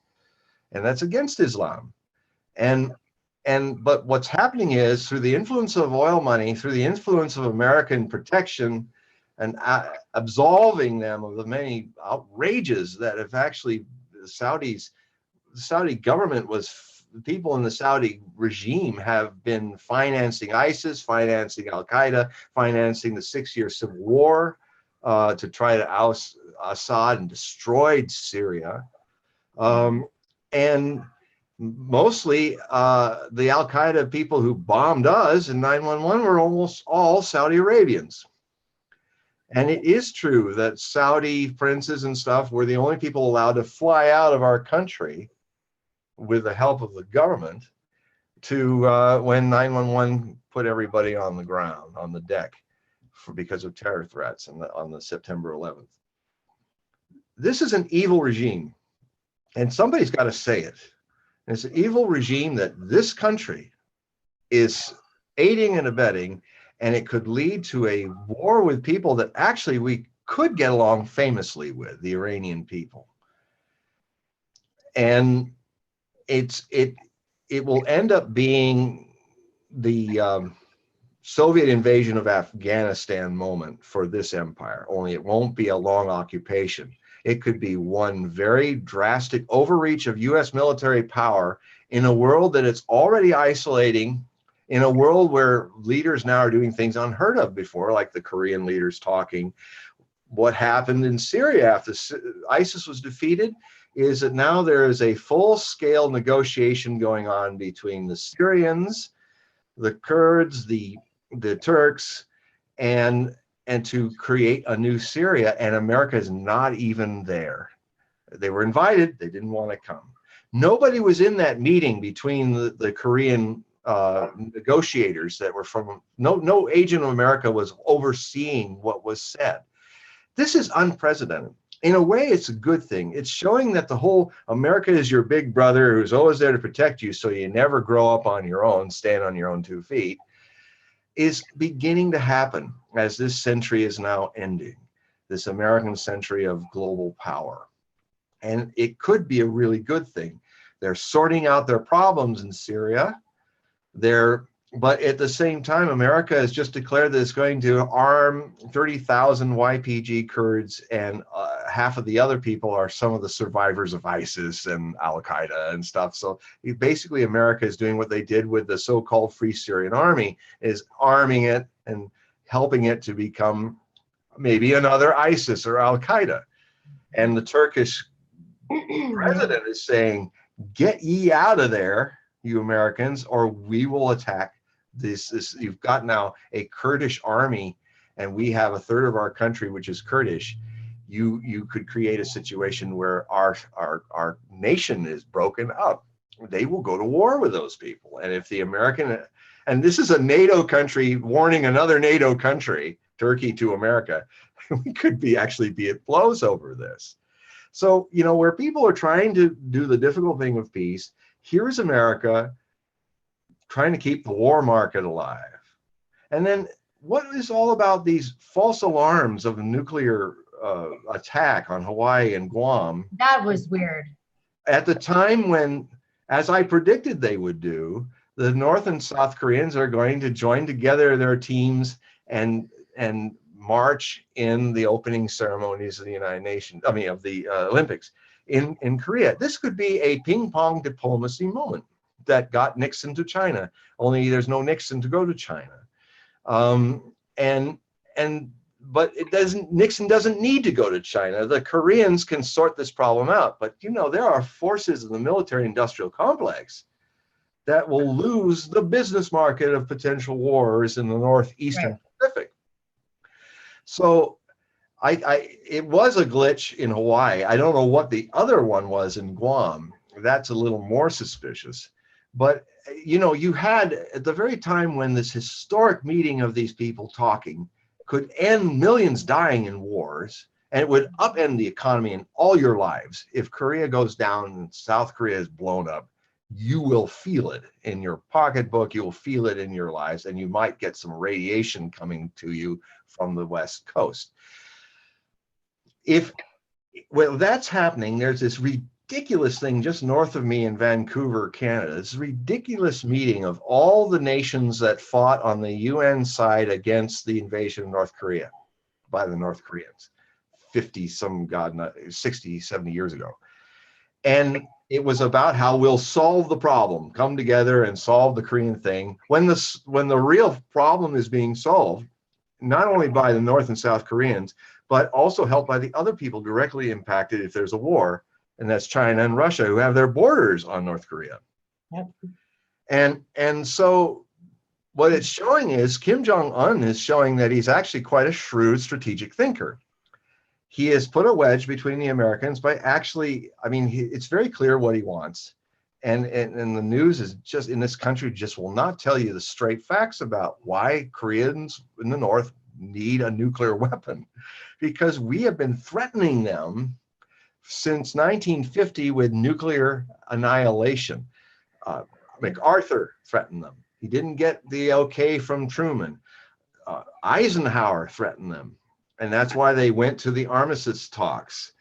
Donald Trump, our president, goes to the whole UN assembly and basically says, if they don't get off the nuclear weapons, we will just, the whole nation, all the people be utterly destroyed. And you say that before the United Nations, and what you've done, Mr. Trump, is given them the reason, well, that's why we have the nuclear deterrent, because if we will speed up our nuclear deterrent research so that you flaming haired people don't decide one day to push a button, whatever, big or small, and blow us off 25 million Koreans off the face of the earth. But he is launching them, like playing with them like fireworks. That's kind of the problem, you know? Well, and also to Trump's credit, you know, in his weird, spontaneous, unpredictable way, I don't think we would be here either. It's almost like he plays crazy, and it actually makes the outcome more sane. Now, exactly. It could, when you play crazy. Fortunately, he's playing crazy with a guy who's a master, and his family has always been a master of saying, I'm going to jump, I'm going to jump. I mean, that's what the Kim dynasty has been quite stably doing, playing the unpredictable. And in a way, Trump and Kim have a lot in common in that kind of counter bluff move. And I've written about that in the Korean book and stuff, that Trump it could be in the days of President Trump that he was a catalyst for the end of the Korean War, which, by the way, has not been officially ended. That's what the North Koreans want. They want a peace treaty. They want the exercises of decapitating their regime that happen all the time in the South with atomic bomb-armed bombers and all of that. If Canada did that to us, guess what? How paranoid we would be in response. Because sometimes you have a reason to be paranoid. If they're for years. And you got to remember that most Americans don't know this, that when the Korean War happened, the greatest, most devastating bombing campaign of all of them that Ernest LeMay inspired, bigger than the fire bombings of Dresden and Germany, bigger than the fire bombings of Japan and the nuclear bombings of Hiroshima and Nagasaki, was what LeMay and the U.S. Air Force did to North Korea in 1950 to 1953. They literally bombed every building to ashes and killed 20% of the North Korean civilians. Now, if that happened to you, Mr. and Mrs. America, doesn't matter if it's 70 years ago, if you're wanting to deal with the person who killed 1 out of 5 of your family, aren't you going to have a need for some protection, a deterrent?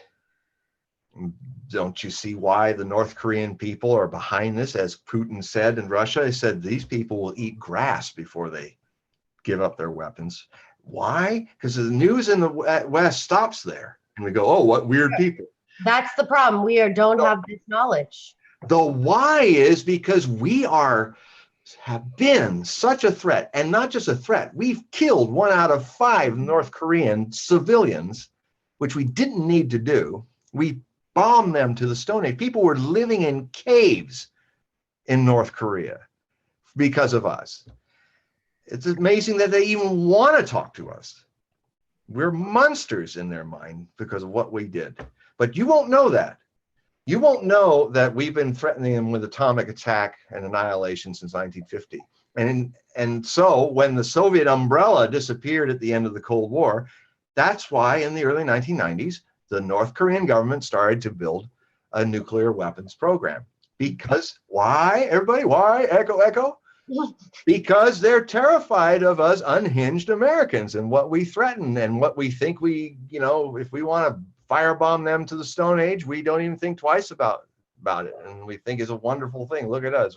Our doo-doo doesn't stink. That's what pisses me off about Americans. I'm sorry, I hate to say it, but I was ignorant like that too until I learned other cultures, and every American should. Yeah, it's true. The ugly American is a reality that the last people on the planet who seem to get to grips with and transcend are Americans. And I've lived abroad. I've also seen and heard from people what we've done, and I've also investigated it. Why do the Iranians don't want to deal with us? Well, we destroyed their democracy in 1952. A CIA coup took down the people, the Iranian people, and the parliament that they voted for to depose the dictatorial Shah, an autocrat, and we put him back on his throne.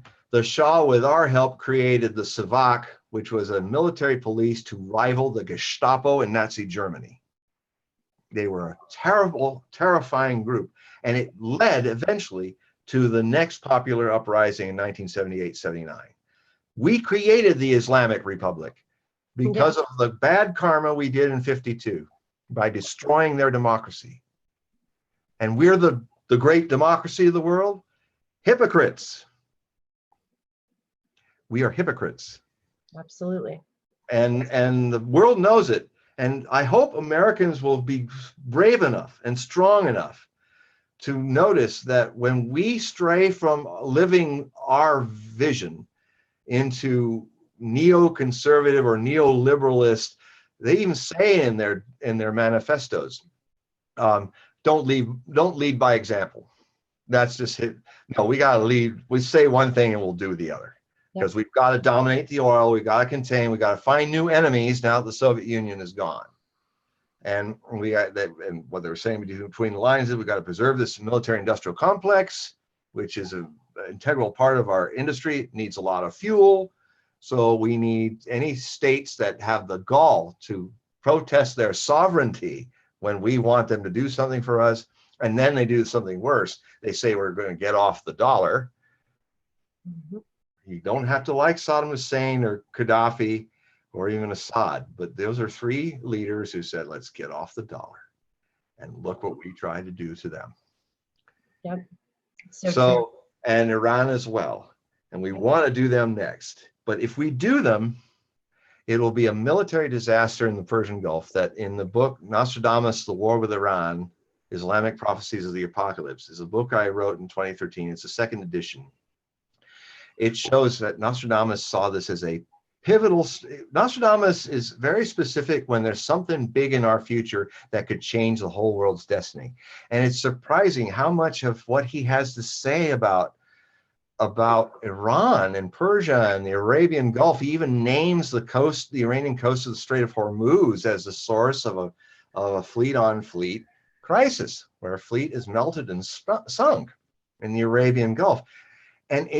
And he even describes the flags of the True Serpent fleet, which is the American fleet, because he must have seen in a vision the Navy Jack, which has been hoisted on all warships in the United States since a year after 9/11, when Bush had it ordained that the flag would fly until the war on terror is over. And that flag contains a 13 stripes, red and yellow stripes, with a serpent, a rattlesnake, moving across it, and it says under the rattlesnake, don't tread on me. The True Serpent. The True Serpent, Rahu's in the True Serpent as we speak. Yeah. Ashleisha, which is in Indian astrology. So I think there's going to be a lot of shakeups right now. Yeah. So the big war with Iran, which I hoped was over, is, well, in that eclipse book, I talked about it too, is that August, when the eclipse was happening, it had such a big impact on Trump's destiny and the destiny of the country. And it really shows that Trump, whatever happens, good or bad, good and bad, Trump is history's catalyst for vast changes in the world. Yeah. That he may not even be aware of, but it's been handed upon him, this be the bomb or the changer of a lot of things. I mean, in a way, I'm kind of glad that he's dismantling all the stuff of EPA and all the stuff about global warming, because frankly, the people on the global warming front are just kidding themselves with the Paris Accord. If they think that that 30% reduction of fossil fuel use by 2030 is going to stop us from not only reaching 2 degrees Celsius, but going far beyond that. I mean, they haven't talked to the scientists who are showing the data that we may already not be too late for that. And we're already seeing the weather getting pretty crazy to a point where it impacts our future. We lost the territory to Hurricane Maria. We flooded the 4th largest city metropolitan area in the United States, Houston, in Hurricane Harvey. And next, to get into some weather stuff, you're going to probably see, I mean, I had a lot of people ask me about the polar vortex and the big chills that have happened even now, another second chill. But remember what I said in my articles when that was happening, where there's a global warming, people are saying. Well, last night it was 52 degrees here with a tropical thunderstorm going on outside on January 17th. The thunder clapped right after the Coast to Coast show ended. I was talking to Tom, and then suddenly there was roll, and I said, "Oh, there was thunder." And the weather is changing. Even in this, Trump is accelerating the time by, we're going to see fossil fuel increase from some of Trump's infrastructure plans that are almost going to increase the venting of greenhouse gases by almost 20%. And that will basically bring about the kind of climate change that no one can ignore. The Pearl Harbor events in the 2020s. And I've been saying, even in my first book on Trump, I do see him converting and understanding, flipping around on that too. Yeah. In fact, my final chapter is about that, about how he could end up being the FDR who really makes the American economy again, like World War II made the American economy a superpower, by defeating a planetary danger. Yes. Right? And it was fascism. Yep. Now it's our stupidity with the climate. And boy, I can tell you, if we fight this and get everybody tooled up, everybody's going to have a job. And we'll also create alternative industries that will clean up the earth. And I would see a greater prosperity potential than even the longest period of prosperity in history that FDR was responsible for generating, and then World War II was really responsible for regenerating. So Trump could even surprise us that way and be the guy who started that going, even though he had no intention of doing it. But, hey, here's the deal. I see a deal when I see a deal, and I jump on it. Yeah. Let's help him be that kind of guy rather than do what you never do to an 8-year-old, hate him. Say, I just have to say to my Democrat friends, is it working?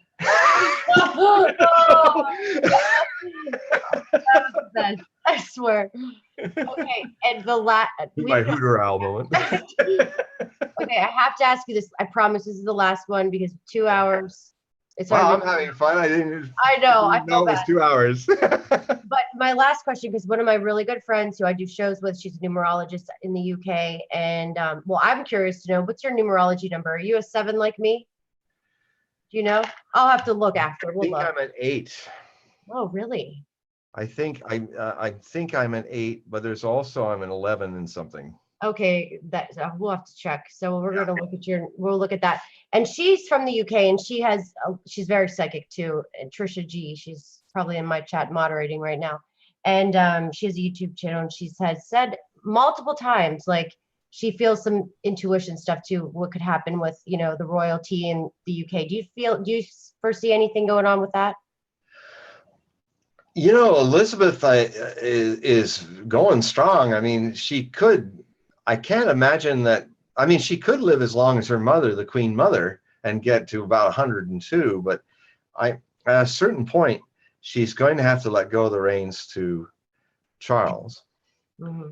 Because if she doesn't, it's going to be a classic House of Saxe-Coburg, Windsor, where, you know, Edward VIII, I think it was, who Victoria lived so long that poor Eddie had only a decade left, you know, and then he died.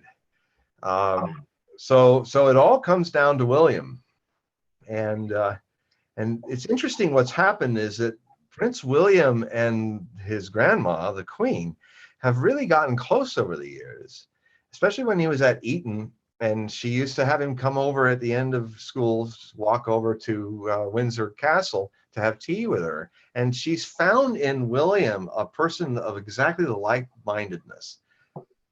Poor Charles is just, he's his own individual self.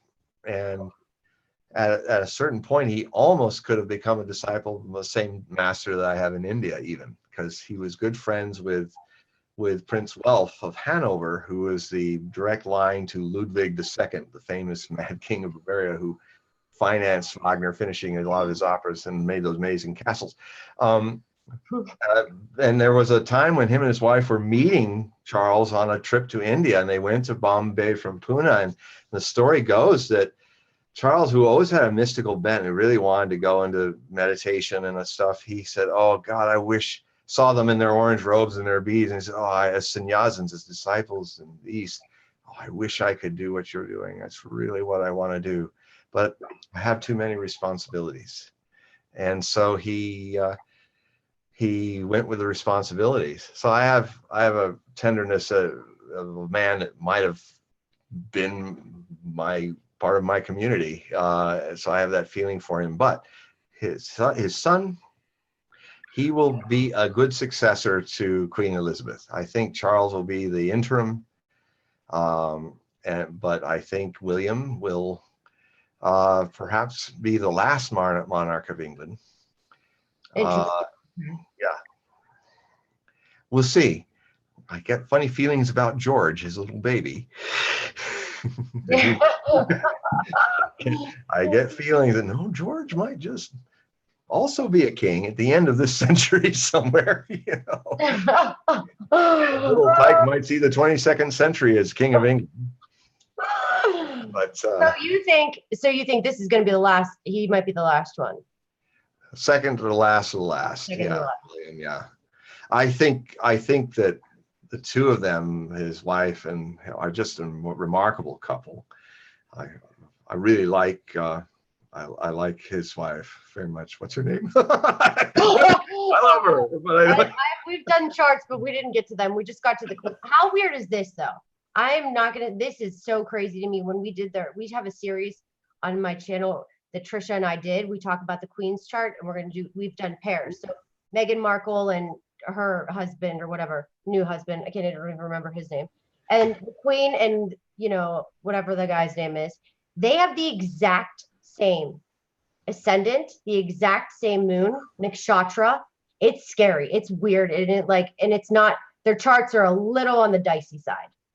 So if I understand what you're saying, you mean William and Queen? Yeah. So Queen and her husband, husband. The Duke of Edinburgh. Duke. Yeah. Her and the Queen of England have the same exact ascendant, the same exact moon sign. And the nakshatra is a Slasha, the snake, the serpent. Well, you see, that brings up an intuition that was kind of whispering in my ear while I was talking about that stuff. And the intuition is, you know, he's 5 years older than he's pushing 100. Yeah. The Duke of Edinburgh. I think his passing might cause her to retire and hand over the crown. I think they're going to go at the same time. Well, they could, because they are very close. They have had quite an amazing journey together. And I had a little flavor, a little closeness to the royalty there, because one of the pictures that I used from the 1990s, which is a nice shot of me in a blue beret and kind of oval face and all that. My beard's black, hairs in it. At that time, is shot by this wonderful man I met in northern London when I was there doing a book tour in 1994, and he had a great big walrus mustache and like bald with the hair, the bozo hair too, that made him a remarkable figure. And he was the Duke of Edinburgh's official royal photographer. So that's as close as I got as a half English Northern European mutt. And the Queen, as it were. Gosh, that's interesting. Yeah. All right. Well, John, it's really been an honor to speak with you. And, you know, if you have any other things to talk about, I'd be more than happy to sit here, but I don't want to take. Yeah, well, no, I could go a little longer. I mean, okay. Yeah, and has anybody chimed in with any interesting questions? Oh my God, there's a million questions here. Well, let's do some questions. All righty. I'll try to do them fast and shorthand. God, okay, start pounding in the questions again, guys. Sorry, I've been trying to take. A lot of people asked about Obama. Oh, really? There were lots of comments about Obama. There was a lot of gosh, what else? We have a million questions in here. You want to know what his future golf score is, or in Hawaiian golf? Wait, you know, I have a question. Who do you think the Antichrist is? Do you have an opinion on that? Do you think the Antichrist is the Antichrist? Well, my interest is in Nostradamus's unique take on the Antichrist, and the Antichrist. I mean, there's two things. Antichrist basically is two things to me. As a personification of evil, I like that Nostradamus gave us 3 steps of dangers, from Napoleon to Hitler, who he called Hister, Napoleon, who he called Paul Né Laurent, which is an anagram for Napoleon Roi, King Napoleon, and it's Napoleone. He actually uses the phonetics of Napoleon's original birth name, which was Corsican, before he turned it into a completely French mainland name. It was Napoleone Bonaparte. And you know that Napoleon was also half Italian in a way. He spoke fluent Italian as well as French, as a member of the island of the Parrots, Corsica. And so he was one. Nostradamus caught that detail. Hister is the name of the river Danube, ancient name of river Danube. Nostradamus was kind of the National Geographic of prophecy. He had 650 geographic locations. He must have been a map freak. So I gathered all the maps that were possible to be published back in the 16th century when I was doing my complete prophecy examination. By the way, I've started a 3-year process where I will completely expand and revamp Nostradamus, the Complete Prophecies, my 1,000-page magnum opus. Wow. Between 2020 and 2021, it shall be released as a hardback, as a trade paperback, and as an ebook. And it will have every prophecy I've finally collected through my sources in France, all of the prose prophecies of the almanacs. He started writing prose prophecies in almanacs in 1550. He started serializing the prophecies that are famous, the prophecies, in 1555, 1556, 1558, and 1561, I think, is when he serialized them all. And then after his death, the year after his death, or more than that, 1568, it all got put together in one book. It was a plan that he had to do that, and that's the main volume that we deal with to this day. So I'm going to have something to say about all of it. I wasn't able to put all of it in the other, and because it's so large, I may have to do it as a series of books. I was even thinking of publishing it in the same way he serialized his where he started off with the first 3 volumes. And then a year later, he did 3 more volumes, and then 3 more volumes, and so on, with the preface and the second preface, which is the epistle that he dedicated to Henry II, which is this wild prose narrative that jumps in and out at different times. It's completely unstuck in time, like somebody lost in a time tunnel. Where even in mid-sentence, he moves somewhere to something a few hundred years somewhere else. And I did a narrative run on it back in 1997, but I'm going to expand upon that in this one. I might even release it as its own separate book. I'm thinking of I might even release each century, each volume as a separate book. So there's like a whole, because it's going to be, I don't know how I'm going to put it all in one volume. It's going to be at least 1,500 pages. Yeah. So, yeah. So anyway, Antichrist, the third Antichrist we talked about as either the candidates are either Barack Obama or George W. Bush, who fight with a similarly named Osama bin Laden. He was one of them. Saddam Hussein was another chief candidate. Al-Baghdadi, who died in a Russian aerial bombing in Al-Raqqa, the capital of ISIS. He was completely annihilated, as the prophecies say he should be. And now we have, though, rather than the end of the tale, the most formidable king, future king of Saudi Arabia, Mohammed bin Salman, who is shaping up to be, and I am going to release the printed edition and an expanded ebook edition of Nostradamus and the Antichrist, codenamed Mabus, soon in the new year, so which will incorporate all 7 now of the potential candidates. And the important thing is, in the third Antichrist, it's when he dies that triggers the war. Oh. And the other thing is, there's 2 timelines. One is 25 years. The other that he says, the third Antichrist, 27 years his war will last. It's an interesting fact that 2 of the candidates so far, Osama bin Laden and Saddam Hussein, when Osama bin Laden declared his holy war to the moment he died was 27 years. Saddam Hussein, when he became president de facto of Iraq, to the moment he was hanged, 27 years. And in both cases, perpetual strife and war happened for both characters. And so it's a fascinating tale of detective work in the future, where you're trying to find the crime and the criminal and stop them from happening before they commit the crime. Yeah, 27 endings, because it adds to 9. It's a 27. 9. But another question. yeah, we have lots here. Well, I have somebody asked, dissolution of Templars in 1312, founding of Switzerland in 1291. Do you even know what that could be possible about, like what that's about? Dissolution of Templars in 1312, founding of Switzerland in 1291. Like, I don't know if he's asking, because that was the question, that was the comment. Major Ed Dane's kill shot, question mark. I don't know.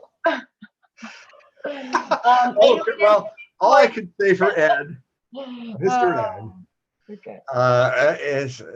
is that he has made an amazing career as being one of the most inaccurate but most entertaining proponents of remote viewing that I've ever encountered. But he's wrong so often that it's really quite a skill to be. I mean, if I get something wrong, it's like it's so rare that people just want to, like what happened when people I mean, I will say that I was wrong about this. I was wrong in trusting that my readers would not want me to constantly tag to every time I talked about Hillary Clinton winning that I meant the popular vote, which I'm on record saying. But it only takes one article where you're a little too tired and you're fed up with the whole thing, where I did not say that. I said, absolutely, she's going to win, but I meant the popular vote. And I know, and I've heard those shows. And then I had a witch hunt of people that, and I knew it was going to happen. I knew that when you were right so often, people get angry about that. They want to take you down. Yeah, oh, it's true. Yeah, it's just human stupidity. What to do? Yeah. And you know what? And even if like that's like same with Joni Patry, who like definitely I've had off the air talks with her, and somehow she was put in this spot like in a thing, and you just kind of, you don't know, and you're just makes you second guess things, and you say something and boom, you know? That gets recorded. Yeah, And and it's your all the books and the 1,000 articles and all the other things are wiped out of the memory of the person who is only seeking some kind of revenge because they project upon you if you're accurate there. For one thing, I can tell you this. I understand from my own experience why Nostradamus was persecuted, because when he was just entertainment when his books first came out, but then later, as I show in the biography I wrote about him, how he was spot on a lot of things, 10 times more accurate than modern prophets of our time about stuff that really scared people. They didn't look at it as, well, maybe we can learn from something like this. They said, kill the messenger. Yeah. So we don't have to hear this and be afraid of him. I'm blacklisted from Fox because I was on a Fox documentary in 1996 where we basically described how the two towers would go down. And that was my take on it, that they would be hit again after 93. And this time the towers were going down. It would be attacked from the air and all of that. I thought it was a little mini nuclear bomb, and we showed a CGI thing of the towers being hit by the bomb and destroyed. And it appeared in 1996 in March across the United States, and then it was broadcast on FX, a subsidiary of Fox, 2 weeks, just by chance, 2 weeks before 9/11. And I found out from the producers because I could never contact. I was contacting people, they were never returning my calls, even the day it was happening, when everything was a buzz. And I talk about all this in detail in a very personal autobiographical book, most autobiographical book that I've done, called Nostradamus: Premonitions of 9/11. And that's also available as a printed book and at Lulu, and also on HOGUE'S.com. And I keep putting that every time you say that, a book, I put your link in the chat just so you know. Great. Great. Gotta feed the genius here. And so, or at least the kitty. No, and your books are so affordable. Like, I think you're more than generous on that. So, well, I found that also that if I put the prices higher, people won't buy them. I mean, people have it. There's a honey's point. There's a sweet point where it seems where people $2.99, $3.99. I mean, you really, even if you're on a fixed income, it's like, just don't have that cup of coffee today and right. I mean, that's mocha and just buy a book, I mean, because all the time you put into writing these books, like, that's all you do is write books. Like, my full-time job, and to do this kind of work, and this is what's so dangerous for the future of disseminating of information. There's a feeling out there that I sense, that the Wikipediaization of nonfiction, where people think, well, I won't buy the book, I'll just go online and have Bozo Lombardo on some website, who you don't know where he's from, say whatever he likes about Nostradamus or this or that, and create a whole conspiracy, and you buy it. The thing is that there's a reason why certain knowledge should have a little fee to it, because then you're dealing with people. I'm 30 years at this. I have an expertise to interpret these things. I have a track record of accuracy. yeah. And so BB Rebozo over there in the internet might be for free, but if you're not wasting your money, you're wasting your time. Yeah.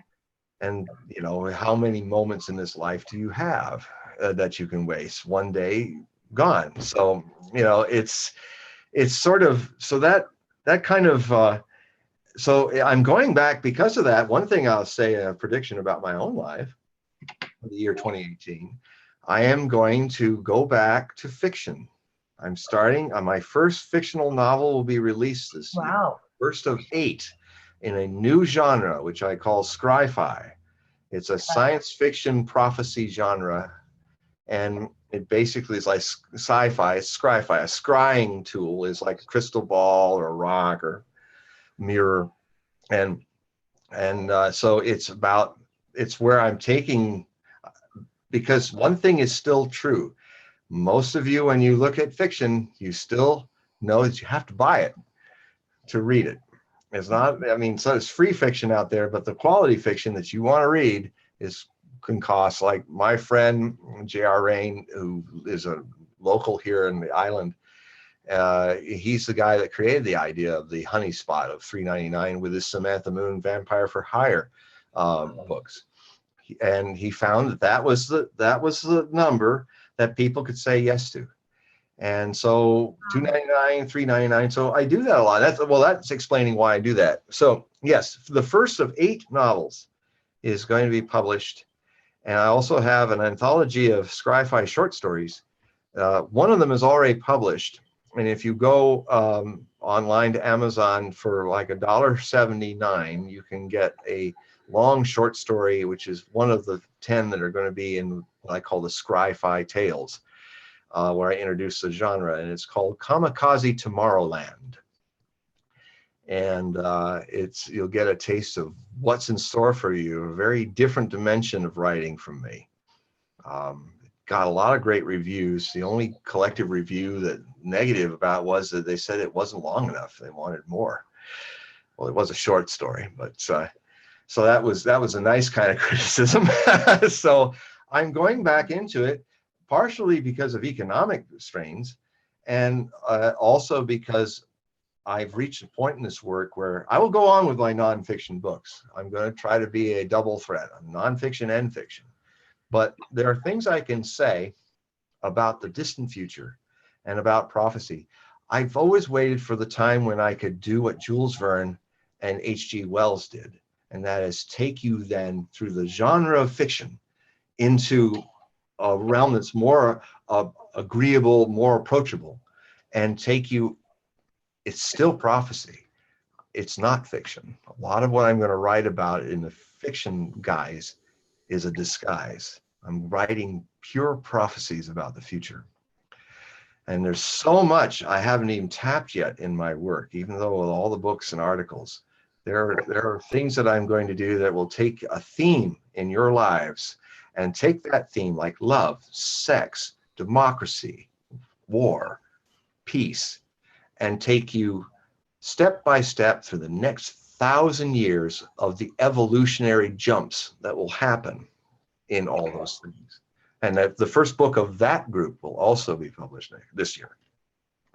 How do you track, is there a way to track like how many, like if I did a contest right now that I started, like if we get X amount, I'll do like a free reading for somebody, X amount of book sales. Can you track that and see like how, like if you get the number of book sales?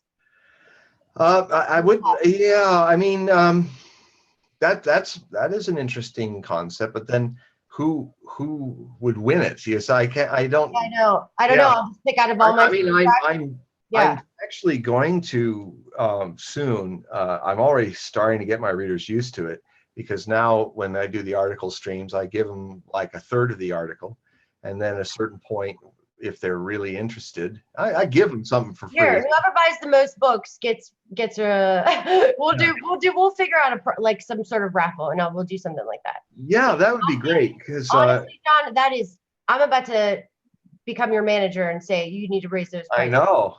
Even Trisha G's in here is saying this, so I mean that's just like if you had a YouTube. Once again, I still think you should have a YouTube channel. Here, watch. Ready? We will. I predict that you and I are going to. Yes. Where's my wand? Should John get a YouTube channel? Yeah. I predict. Yes. Expecto Patronum. I have such the right beard for that. You do. It's so perfect. So anyway, yeah, there's my wand. Now, John, do you have any questions for the rods for tonight? For questions? Yeah, so you ask these questions, right? You say, you have to be a yes or no. Watch, okay? So they'll show you how they work 100%. Okay. So ask a question we know that everybody knows the answer to. Is Heidi wearing a black shirt? That means no, just so you know. Ah, very nice. When they cross in, okay, watch this. Is John wearing a black shirt? There you go. Yes, that's. Questions? Oh, okay. Will Heidi and I work together to create a YouTube channel for John Hogue and Hogue Prophecy? Well, that one fast. Yeah, that was pretty fast. It did. Yes, Okay. it did. All Yes, right. it did. Will my subscription model for Hogue Prophecy be a success? Well, I must say I felt a little relief. Well, I do this with I'm a member of the working poor, folks. The lights are affordable. They don't burn a lot of electricity. Yes. No, seriously. And people, I think people think like you're probably over here, ripping people off and blah, blah, blah. Who knows what people think? People think the craziest things about Yeah, stuff. I've heard it all. I've It's heard it like, all. It's all their minds using me as a screen. yeah. And And I mean, you should have seen the people that said a few things after. It's funny how all the negative people always are ready to come in first. They always come in right after a show, and it's all the and usually they don't even have the guts to. It's a hit and run email, like a guy who shouts abuse to somebody on the street and then drives off. There are people of that kind of level of mentality that when I respond to their letters, because I respond to everybody eventually, I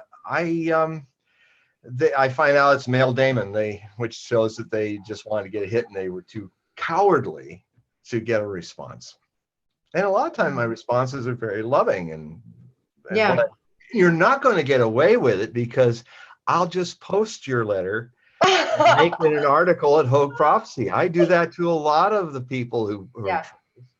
So you're not, I won't tell your last name, but your letter, your dirty laundry will be seen. And then I will respond in a way that might help you and other people hopefully understand a better way of dealing with stuff. They should be called. I do believe that people should be called out for their own rudeness. And, it's one thing to just be not understanding something and, be so, so stuck in your ways. I get it. But to be just an asshole, in my opinion, that's where, there's rules there. So, and there's just boundaries and people are just disrespectful. And I think that's the problem in this world. Well, and then why, since everybody has one, why have two? Then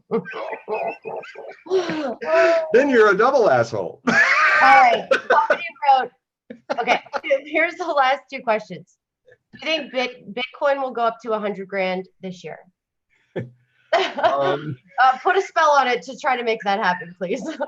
Well, yeah, it'll probably go. I mean, Max Kaiser's been predicting this again and again with Stacey Hubert, and I quote those guys a lot. He's been quite accurate in a lot of his predictions over the years, so I definitely give him a shout out and say everybody. And there again, that's another show on TV on the evil Russia Today. I saw that you posted that on the. Didn't you talk to a bunch of Russians though recently? Oh yeah, yeah. Well, what happened is out of the blue, I was engaged by the Domani channel. It's channel 3. It's the third biggest channel in Russia, and they're the domestic channel. They do home interest shows, and they have a New Year's prophecy show that they do right after the New Year's speech of Vladimir Putin, the president. So it's a big audience, and apparently the ratings show that 62 million Russians saw that show. So on my Facebook page, and also I might put up the link at Hogue Prophecy, but if you go to my Facebook page, because it's wide open, you just want to be my Facebook friend, you will see those links there. The people there made a compilation of all my segments out of this 2-hour thing and put them all together. And it's wonderful because you get to see my place, you get to see my work area, my library of books and things, and my town, which is a really beautiful town. It was shot in July, so it was just absolutely stunning sunshine, and it's paradise up here at that time. And they also get to see me doing something which is more the real me. You get to see me meditating. Wow. And in where I meditate, which is in my driveway. It's a cement driveway, turn around, and it's nice and solid. So I roll up a pillow and sit there. So I just sit in the center of my driveway. And Wow. people walk by because it's like a freeway there, because people from one neighborhood come to the other. And I just tell them, says, well, sure, you can come through. Don't stop if you see a guy sitting there.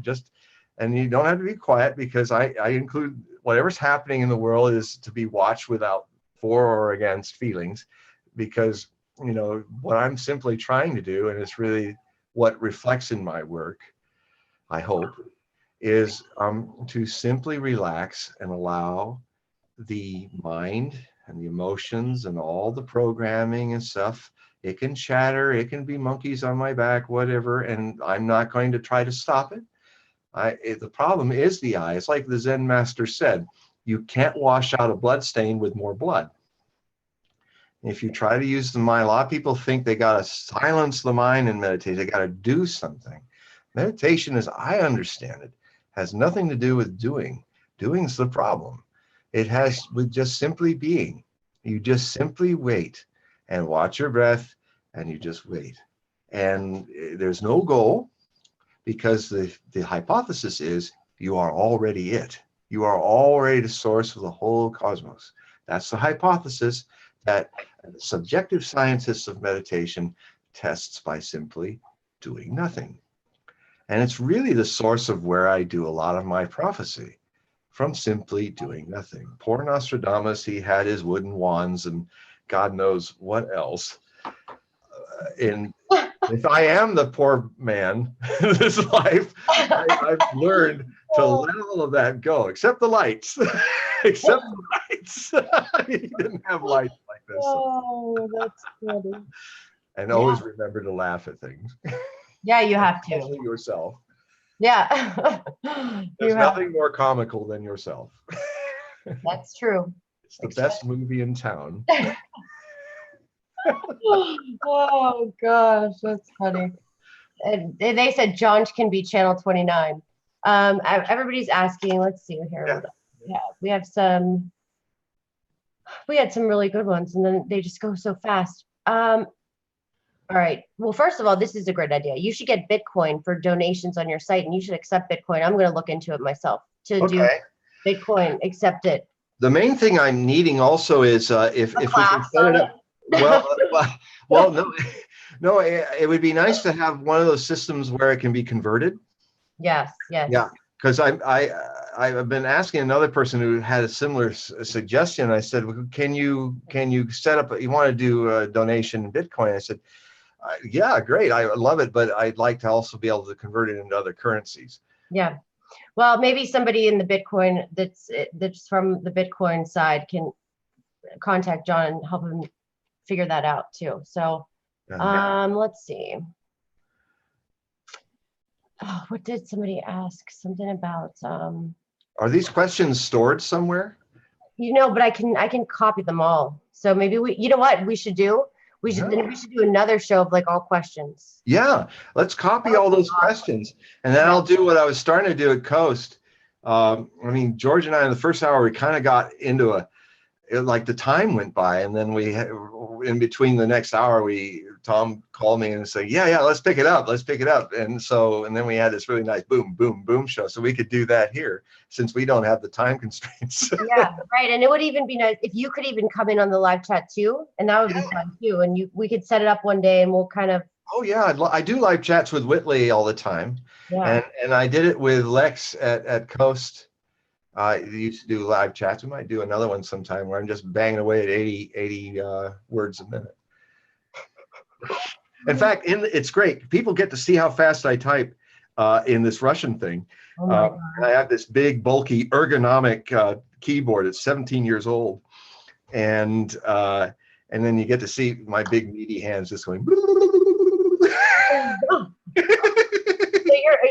That's good. I need your skills on that. I'm the worst typer. That's why I don't like to respond to emails. I've typed as fast as I think almost now. So it's like, it just all kind of goes, Wow. So fortunately I learned I was the worst typist in my high school typing class. Really? even in a minute, I couldn't do 16 words without half of them with errors. It just really played into my dyslexia, which is a blessing for Nostradamus study, because he was a notorious dyslexic, but a little hard on that. But typing helped me rewire my brain so that now I don't have those problems, and I'm not talking as backwards in my sentences as I was in the 90s. I mean, if you listen to tapes of me back then, I'm sounding like Richard Branson in an interview, which can be excruciating. He's like, he comes with the end of his thought and has to gather the beginning. So it is possible, boys and girls, your brain can keep growing. All right. Do you think the U.S. will suffer an EMP attack? That is a good question, because it is the one thing that I sense that the North Koreans could do. Because the one thing they haven't done, and I haven't seen any reports of it yet, is do reentries. And that means that the way that they could actually target anything in the United States and hit a city from North Korea is probably a few years away. Because you've got to, now, if in the near future he has one of these launches where the warhead comes back into the atmosphere and hits some target on a barge somewhere, then that would mean that he at least has a delivery system. Then the question is, does he have a nuclear device miniaturized enough, if that's not merely a model that he's showing as a ruse or the real thing? It could be. But I think that the thing he could do, and I don't know, but it's just a sense that he's probably got missiles that can send a nuclear device over the Western United States, a number of them, and at least if he can't destroy us as we destroy 25 million of them, he could certainly wipe out our grids. And in an odd way, it's just to be safe. I'm in a project now where I'm going to publish all the volumes, like 10 volumes of all my articles since 2000, and it's called the Hogue Prophecy articles, and with the year stamped. I've got all the covers designed already through the year 2021, and I'm going to release this last year's first, and then just start cranking them out. And it's kind of in a way to have a physical representation of my documentation of things I got right and wrong, just because of the possibility of not just Korea, but a number of things could go wacky in our times. I mean, that's why I do think it's prudent to get dry foods and learn water, get off things that you can do off the grid if you had to, because the economy is going to go through some tribulations. The climate is certainly changing, and anybody who lives in Puerto Rico or Houston or Southern Florida are already dealing with what happens overnight when everything gets blown down. And that's the beginning. We're in what I call serial disaster mode now. This season of hurricanes is one where, usually you get Hurricane Katrina and then you get maybe 10 years to recover. But as things get more violent in the weather because of the warmth bringing more moisture into the atmosphere and making it more potent, even your regular rainstorms are more potent. You should have seen the way the sky opened very un-Pacific Northwest last night with that thunder. It was red Doppler stuff you'd see in the Midwest.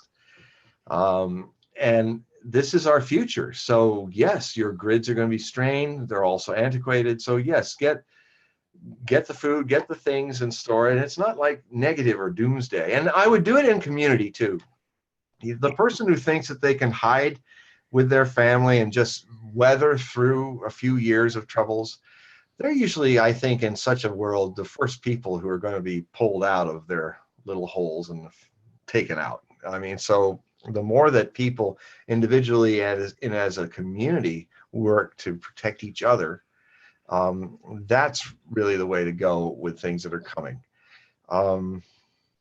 So yeah, that's my answer to the.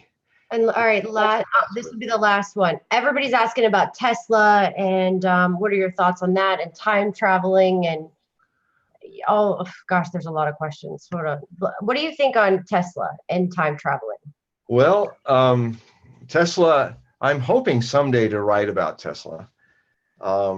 He he is one of the greatest minds of human history, and a seer as well, in how he, I mean, some of the things that he's talking about in his theories, like the way you can pass energy through the planet for communication, energies, storage and things, are things that I sense are going to be things that won't even be created till the third millennium, in 3000 AD. He was so far ahead of his time, and one of those just weird, unique people that are kind of unstuck in time and mind, and there they are, and he's still ahead of our time. So yeah, I very much am interested in Tesla, and Elon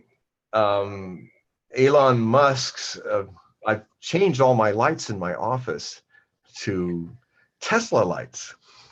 Have you ever heard of Tesla lights? No, I have not. A Tesla light, I'll turn this one on. A Tesla light has no coil. It's solid. It lasts, to this light that I have, it will last till 2032.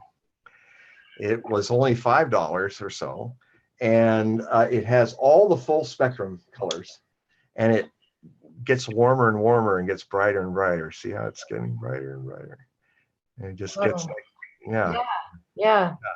And it brings out all the colors that the sun would bring out if the sun were in this room. Wow. Yeah, so there's the Tesla light, the future. Did you pay for them with Bitcoin? Can you? That's the question. Do you think Not at Ace Hardware. in Freeland, in the beautiful island of Whidbey in the Pacific Northwest. You had to use. Wow, interesting. So you can just get those at Ace. I have never. Yeah, they had a whole display, and they showed a regular light and that light, and it's just a 60 watt. But it's also cool. Like if I use any other thing and grab my lamp, I'd burn myself. You can have this on for hours, and it's just a little warm. Oh wow, that's nice. Yeah, and the only downside is if you want instant light, like in your dark situation, you need instant light right away. Like I wouldn't have them in my bathroom window because it takes too long to come up. But in places where you have lights on for a long time, they're very affordable, and it's a beautiful light. It's full spectrum. Wow, that's great. That's amazing. And if I turned on my here, I turn on the now the ceiling will suddenly get bright. It gets bright faster. I see. There it is. See how nice it is? Yeah. Yeah, it's almost like a Maxfield Parrish painting. Yeah. we just need the girl going like this. Oh, so funny. Yeah, you know what? We should do do a show on like meditation. That'd be awesome. Because that day you were talking to me about that, you had me in a hypnotic state just talking. I was like, oh, I'm telling you, John has the way this is just like a little bit of his knowledge. John knows so much about so many things. He's very awake. He is, it's amazing. So. Well, I wanted to show you, this is one of the new books. And this is a book of my autobiographical experiences. Oh. That is me in 1980 at the age of 25, and I'm being initiated by my meditation teacher, Osho. Wow. It's this very, very beautiful cover, and this is also one of those books available, and of the 5 that I have at Hogue Prophecy, and it's looking at the Buddha field experiment, which is the experiment of, you see, I don't think I never liked in myself or others that talk about knowledge that they've not directly experienced, because it just becomes punditry. And I try, scholars and borrowed parrots, I try to experience, when I talk about prophecies of the new humanity, I bring in the fact that I, since 1980, have been in a lifetime experiment to try to awaken that new humanity in myself through meditation. And Osho was one of the primary prophets of that. And I mean, it wasn't why I went to him. It's a whole other story. But he tried things like the Buddha field experiment. We're creating a climate where people come into a community that has a climate, an energy, an aura of silence and celebration that just makes it easier to go in. And you're surrounded by supporting, loving people where you can be yourself. I mean, in the commune, we had 5,000 residents, of which I was a resident, so was my mom. And we would have as many as 25,000 people in the summertime in Eastern Oregon. We had a 2.5-acre huge hall called Rajneesh Mandir, the Hall of the Lord of the Full Moon. And we would have people sitting, 20,000 people in silence, pure silence, sitting, or doing dynamic meditation, which is a very active meditation where you laugh, cry, scream, jump, do all kinds of things, and then go to silence, and then follow that with beautiful dancing, celebrating what came out of the inside, your internal interior. And so that is very much a part of me, and it's very much a part of my writing. If people find my playful intensity and my statements sometimes something stirring that maybe even is between the lines, you're tasting into that, which is really what I'm all about. And so my work is, I'm actually anti-prophetic.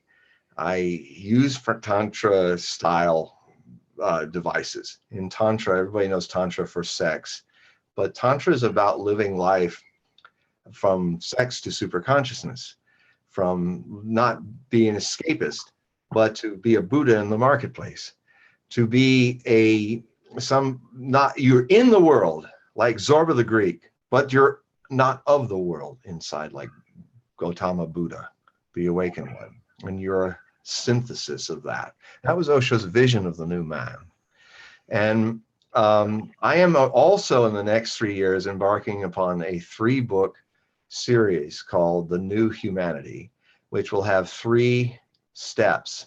The first book will take you to the times of the new humanity during the life cycle of a person, from before they were born to when they're born, education, all the 7 steps of life, to death and transcendence, to kind of give you a glimpse of where this is going.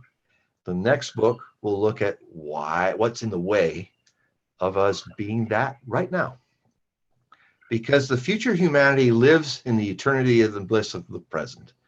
So if he lives not in mind, which is a adjunct of time, because if you go deep into your silent moment, you lose a sense of your mind and time. Osho used to call this state the state of no mind. And it's the state of the Buddhas, the awakened ones.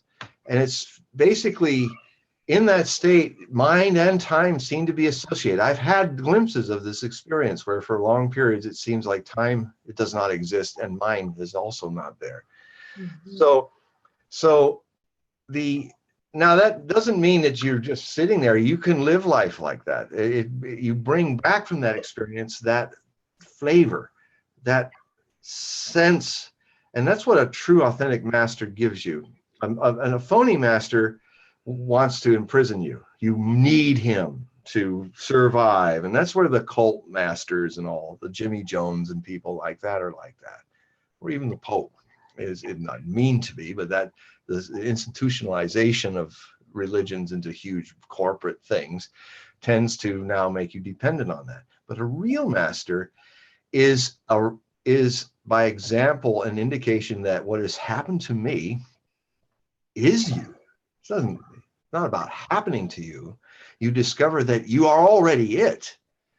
You just need to relax all this habit of being out, because societies for thousands of years has got you're out in your identity, you're out in your ambitions, you're out.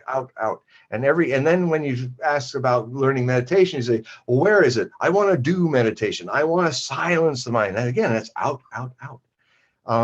And then your meditation becomes part of that illusion.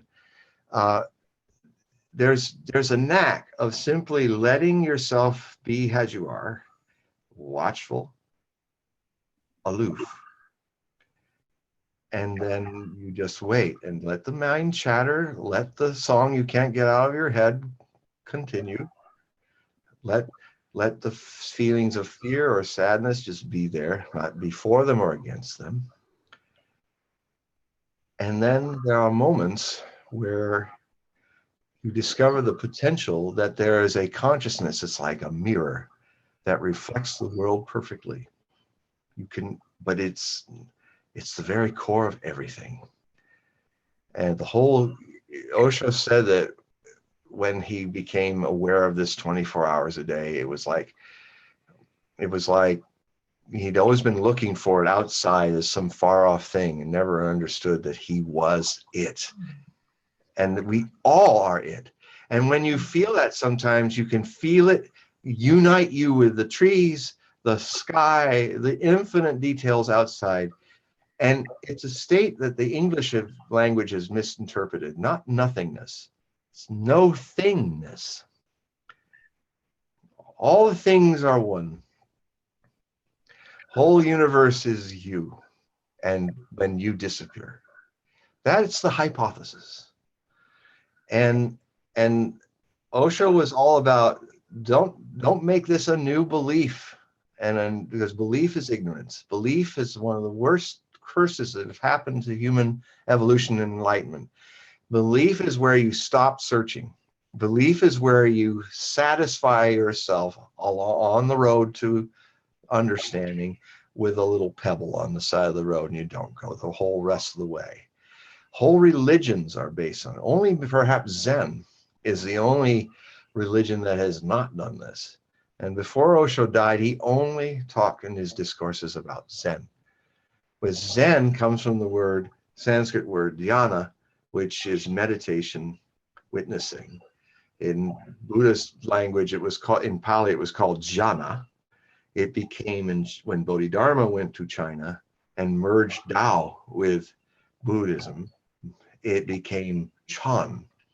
When Rinzai left China and gave it to Japan, it became Zen. It's all the evolution of the same word, the purest form of simply watching, no judgment for or against. You arrive to the understanding, you are the understanding that the spring comes and the grass grows by itself.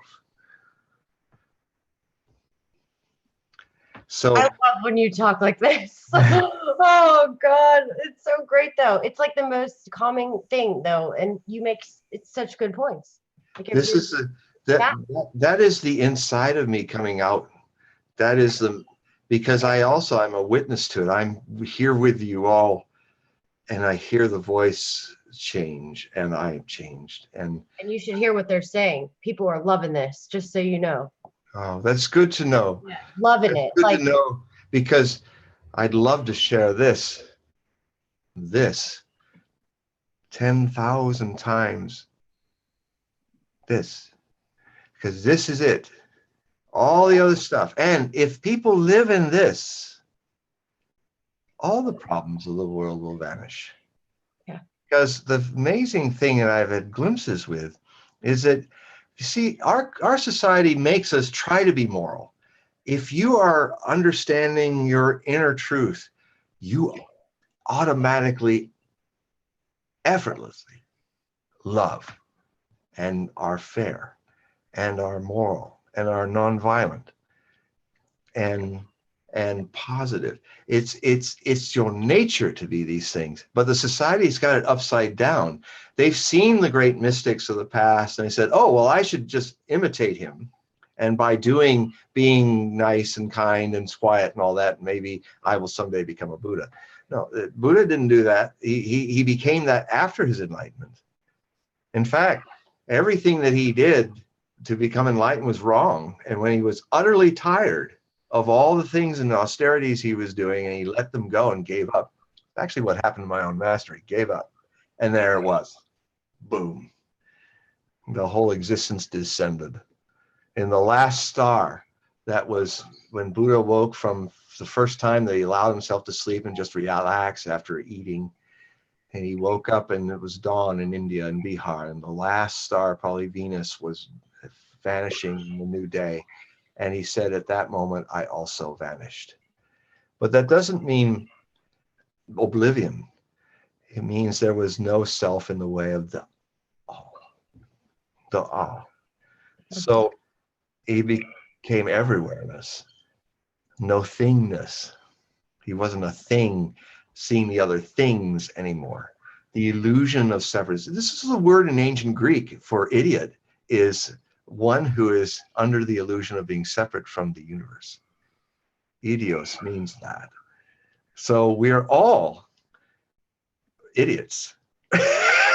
And it's not, it is just simply not a bad thing or a good thing. It's suchness. Meditation teaches you about such is the case. Such is the case that I'm angry this moment. Such is the case I'm happy. And if you watch, the happiness will go, the anger will go, the love will come and go, but who is watching it doesn't go. Whatever this mystery that you cannot watch, but observes everything. And then, I mean, I'm not at this point yet, but I'm seeing somehow where there's a, this is so difficult because we're getting into something higher than language. Music actually is a higher language. It comes closer because great music takes you into that ecstatic place where you get the chills. It's because the music takes you closest to the no sound. Even Anton Bruckner, the composer, understood this, and he used to use his sound to bring you into some amazing thing, and then he'd stop like a Zen meditation gap. And then there would be silence. And so sound is there to help us become silent. And great harmonies, beautiful music also brings us to the edge of that, where it's easy to forget the frame of the sound and see the silence, get a glimpse. And then you realize deeper you go into it is, you perhaps are that silence. And then you realize there's no you. There's just the Buddha, the awakening, forever in bliss. No more lives, no more deaths, no more happiness, no more sadness.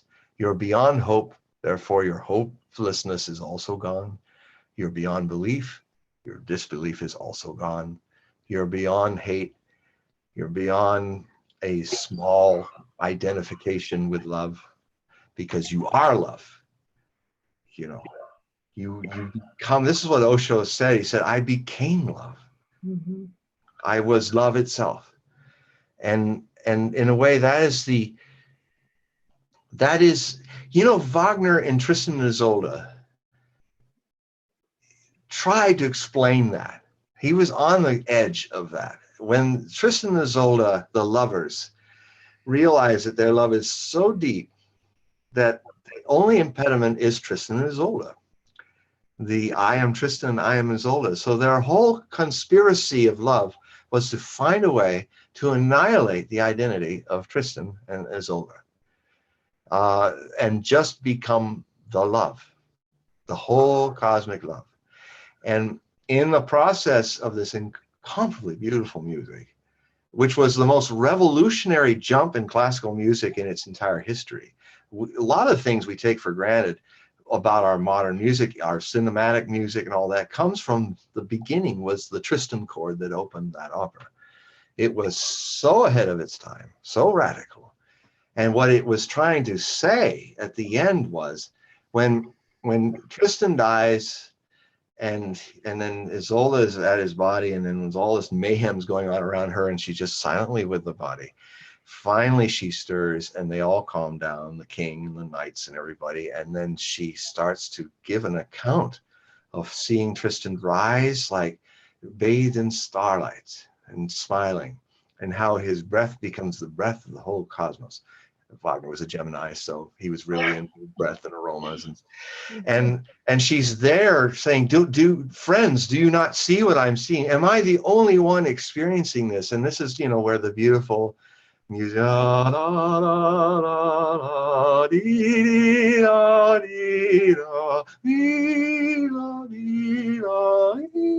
It's very beautiful music. Where she finally says, shall I just abandon myself and dive into this moaning eternal bliss, this of sound, this ocean of cosmic sound, and she does, and she has what is called in Buddhist circles a Mahaparinibbana. She's so blissed out with enlightenment that she just drops her body and becomes the whole, and her body just sinks lovingly on top of Tristan. And then they join each other in annihilation of ego and separation and complete love, cosmic love. And no one else in opera has ever done that. I love that story. That's a it's good. Such a beautiful piece of music, and yeah. I mean, so much of Wagner is not performed very well. Some I think it was even Wagner, although it might have been Mark Twain, who said this music is more beautiful than it sounds, because people just. I mean, there are very few recordings that I would suggest. I mean, there's a very beautiful recording of the Bayreuth Festival performance in 1995 of Waltraud Meyer and Siegfried Jerusalem playing Isolde and Tristan, with Daniel Barenboim performing it. And it's the only performance I've ever seen Tristan that I really go, yeah, that's it. That's it. And the other is the incomparable performance of The Ring, which is, everybody knows Tolkien. This is the other ring. Even Tolkien was inspired by this ring. And this is Wagner's Ring, which is based on the Nordic sagas, and it is it's 15 hours long, 4 operas. Took him 25 years to write. It's music drama. Wagner created a whole new system of, Marshall McLuhan is famous for his multimedia, talking about how you bring all the arts together to make multimedia. But Wagner, a century before Marshall McLuhan even was born, wrote a book called The Future of Art. It's a book of prophecy where he talked about what he called the Gesamtkunstwerk, his German, so the total artwork. And he was saying that he wanted to create a music drama that would create where drama, music, sets, costuming, story, all come together in a multiple media situation, which he called that Gesamtkunstwerk. And he achieved it. He's the only audacious opera composer who said, well, my production's too big for any of the stages that currently exist, so I guess I have to build one. And he managed to build the festival house in Bayreuth, and which only does his own operas. And it's built with cutting edge acoustics of the time, has one of the most beautiful sounds. Sunken orchestra was his creation. If you enjoy modern conducting, where you see the guy in the hair and he's performing, he's guiding the orchestra, Wagner started that in the 19th century. He created modern conducting. A lot of these things are not known. But anyway, if you want to hear The Ring, hear the Deccan Ring of Georg Solti, that's S-O-L-T-I, of the Vienna Philharmonic, with it was the first studio recorded version where they wanted to put you into your imagination, where you would be imagining everything that's happening in the opera. And I really think if Wagner were alive, he would say, that's it. That's what I was trying to do. Because they honored everything he instructed they should do. If you want cow horns in Act 2 of Götterdämmerung, they played cow horns. If you want 15 anvils announcing when the gods are descending into Nibelheim, into the subterranean dwarfs area, you hear the ding, ding, ding, ding, ding, ding, ding, and it's 19 anvils, and it's pretty amazing, Anyway, that when I heard that as a teenager, it changed my life. I am who I am today because of that music opening up myself to the possibility of an orgasmic life, where you live at the fullest in the moment. Where of Technicolor life. And the other thing that affected me deeply was the Russian Mosfilm edition of War and Peace, Sergei Bondarchuk's 7.5-hour movie that came out in the late 60s. I saw that also changed my life, because it taught me something, that sometimes when you're a country that's gone atheist and you don't have theism in the way, it's amazing how many artists can actually be more authentically spiritual Yeah. Because they don't have the imaginary friends. They don't have all the trappings. They've got to look at this thing as, is there nothingness or something more? And so this movie brought out all the Christian mysticism of Tolstoy's novel that the Audrey Hepburn movie did a little, but not to the extent. I mean, they had stuff happening there, like when Prince Andrei dies, before he dies, he goes through a dream where he sees all the people mixed together of all the classes, and there was an ocean of sound of people's voices all around him. He gets up and he's suddenly off his deathbed, and he's in his white ballroom gown, which is what he danced with Natasha, a famous scene in War and Peace. And he's walking to a door that he doesn't want to get too near because it's like this door way in the middle of this room. He opens the door and he's afraid, like he's trying to stop it from opening. And then it shows him from inside the door looking in, going, and then the next shot is his little white uniformed self going into blackness, going ding, ding, ding, ding, ding, then bong, and then he's back sitting in his bed and he's waking up, and like great Russian films, they're talking in their heads all the time, and he's going, yes, that was dead, and I had died, yet I'm awake. And then his eye just slightly lifts like Spock almost. He goes, yes, death is an awakening. And then he's distracted by his son coming in, and Marina, his sister. And then while they're kind of talking, and he's already fading away from life as they're talking with Natasha, who's been taking care of him. And suddenly they do this thing where you hear this, and you hear these cello bows going, and then Marina's the first one to catch it. Her back's to him, and she can tell that she's feeling something's happening. She slowly turns around. And what's great in Russian film is they haven't lost the magic of silent film. They haven't lost the fact that the face and the body can sometimes say so much more than the words. And so they pull on her looking and absorbing what's happening, and then they cut to Andrei, and he's very slowly closing his eyes, and now all the violins and cellos are going,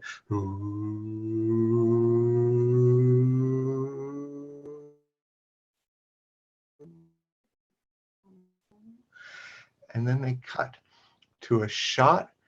Somebody must have been laying down in a field in Russia to get it, and it must have taken thousands of hours to find it. A shot of a cloud overcast opening up, and beyond it is just enough blue sky with a little bit of cirrus in it to give it depth.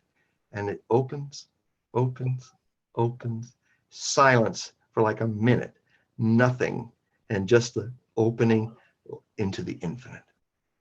And then it cuts to the next scene. And it's like, you just don't see that very often in the arts. Like, you just don't hear Tristan and Isolde and this one that you don't see death portrayed free of all the dogmas, brought back to its innocence. You don't see that often, but I saw that as a teenager, and it changed my life.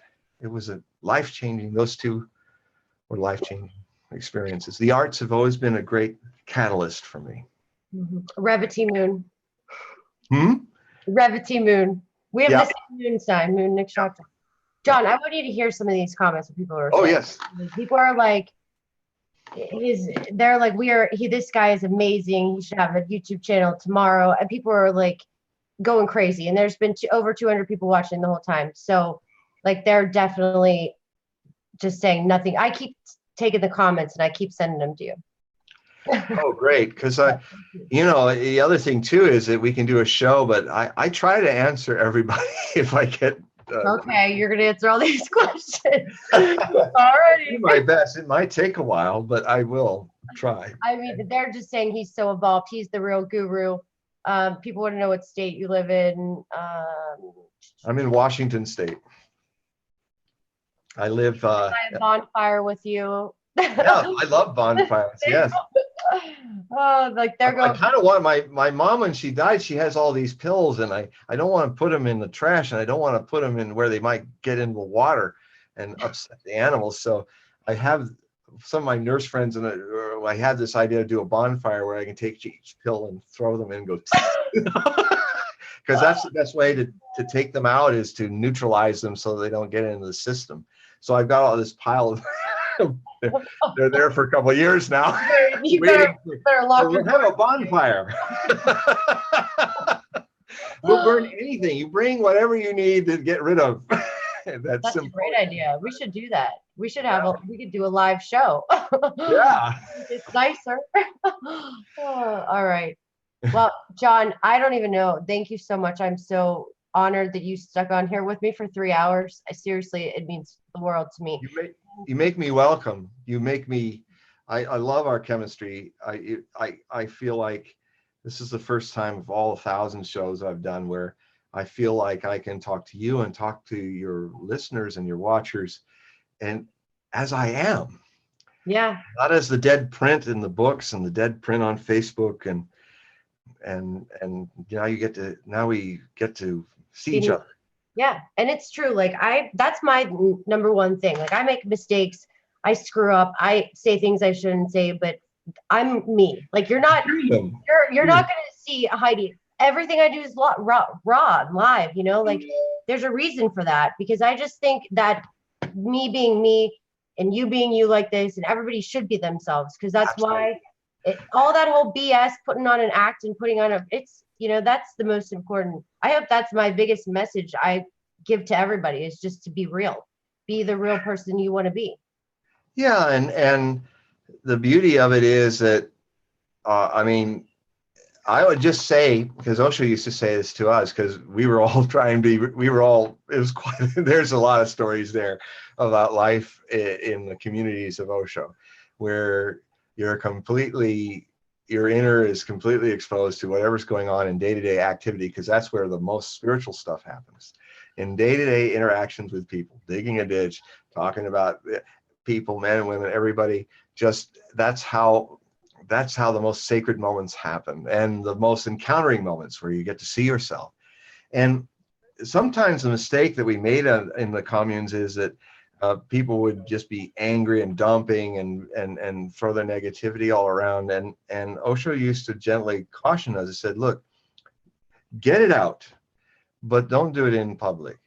Don't get it out in the dynamic meditation. We even have a gibberish meditation, no mind meditation, where you'd say, look, speak any language that you do not know and speak it vigorously. But don't sit still, because if you listen, all the garbage that everybody's throwing out will go into your head. So everybody throw, and then Nivadana will hit the drum, and boom, this big drum. And then he'd have, okay, be still as a statue, and go in, and like an arrow to the center of your being. Once an arrow shot, you know, it's like it doesn't stop and take a pause on the road to rest. It goes whoosh. And then at a certain point, he'd say, Nivadano, second drum beat, everyone let go. The 2,000-3,000 people would all lay down in whatever form, whatever tangle we ended up in. You weren't supposed to be proper, and you fell wherever you fell. Wow. And then he would very quietly talk about, take us deeper and deeper and deeper, until there's this pool of still people, and the silence was tangible. And then he'd say, Nivadano, boom, everyone come back.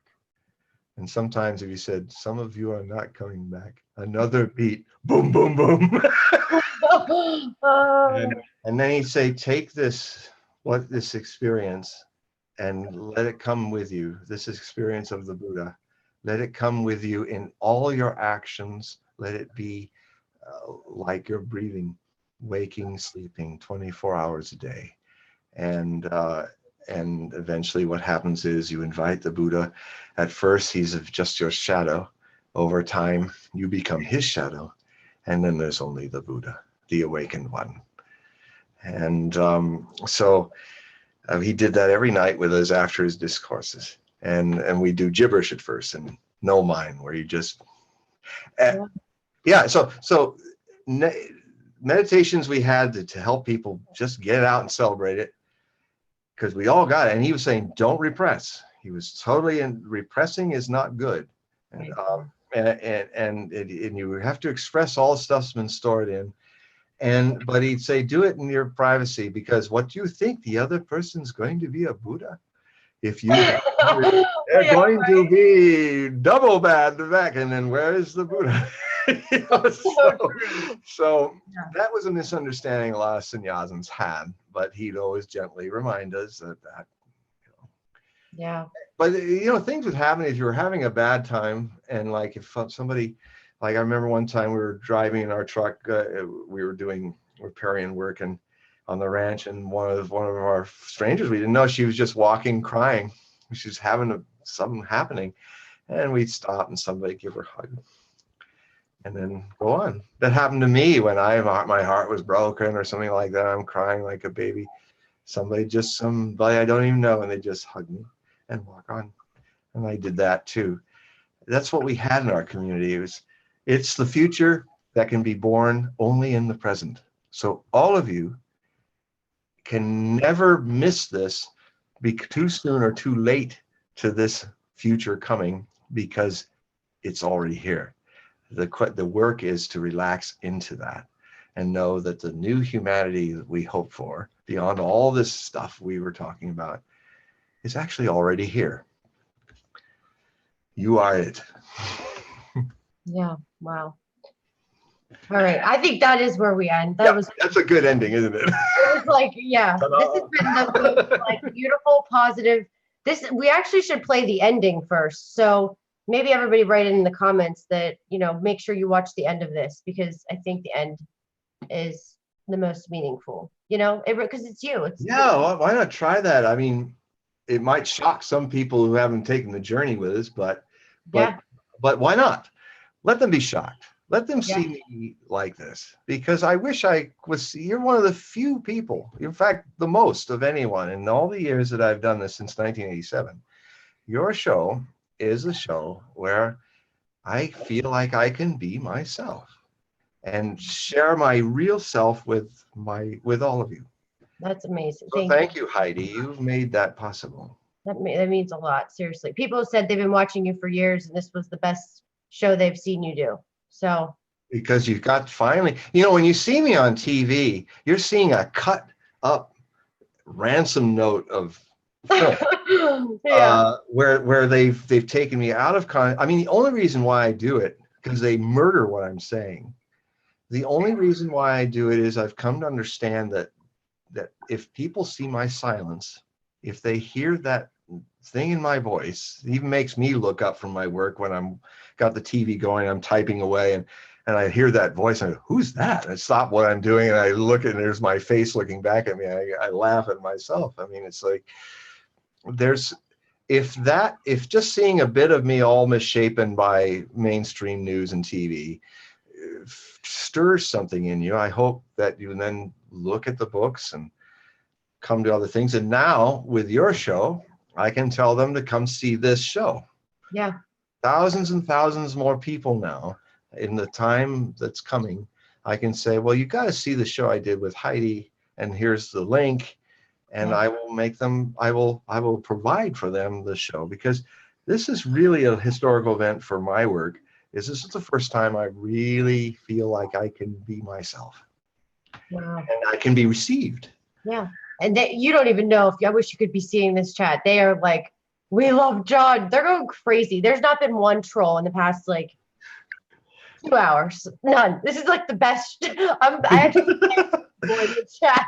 The trolls even liked it. The trolls came in, they're going, oh gosh, it's so great though. Like, it makes me happy. That's because this is you, and this is the John Hogue I know after the show ends, and it's amazing. This is me. This is how our conversations go after the show. I know. Oh, so gosh, everybody was hypnotized. This is just, seriously, this is amazing. So thank you so much, John. And make sure everybody goes to HOGUE'sprophecy.com, and I'm going to post everything below. Make sure you comment on this video, please share it, like it, buy John's books, all of them.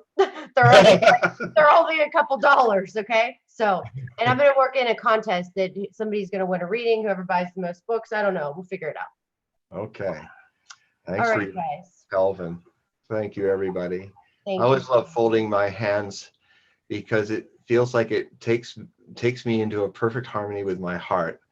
And so I do what my teacher used to do to all of us, and just send you all love.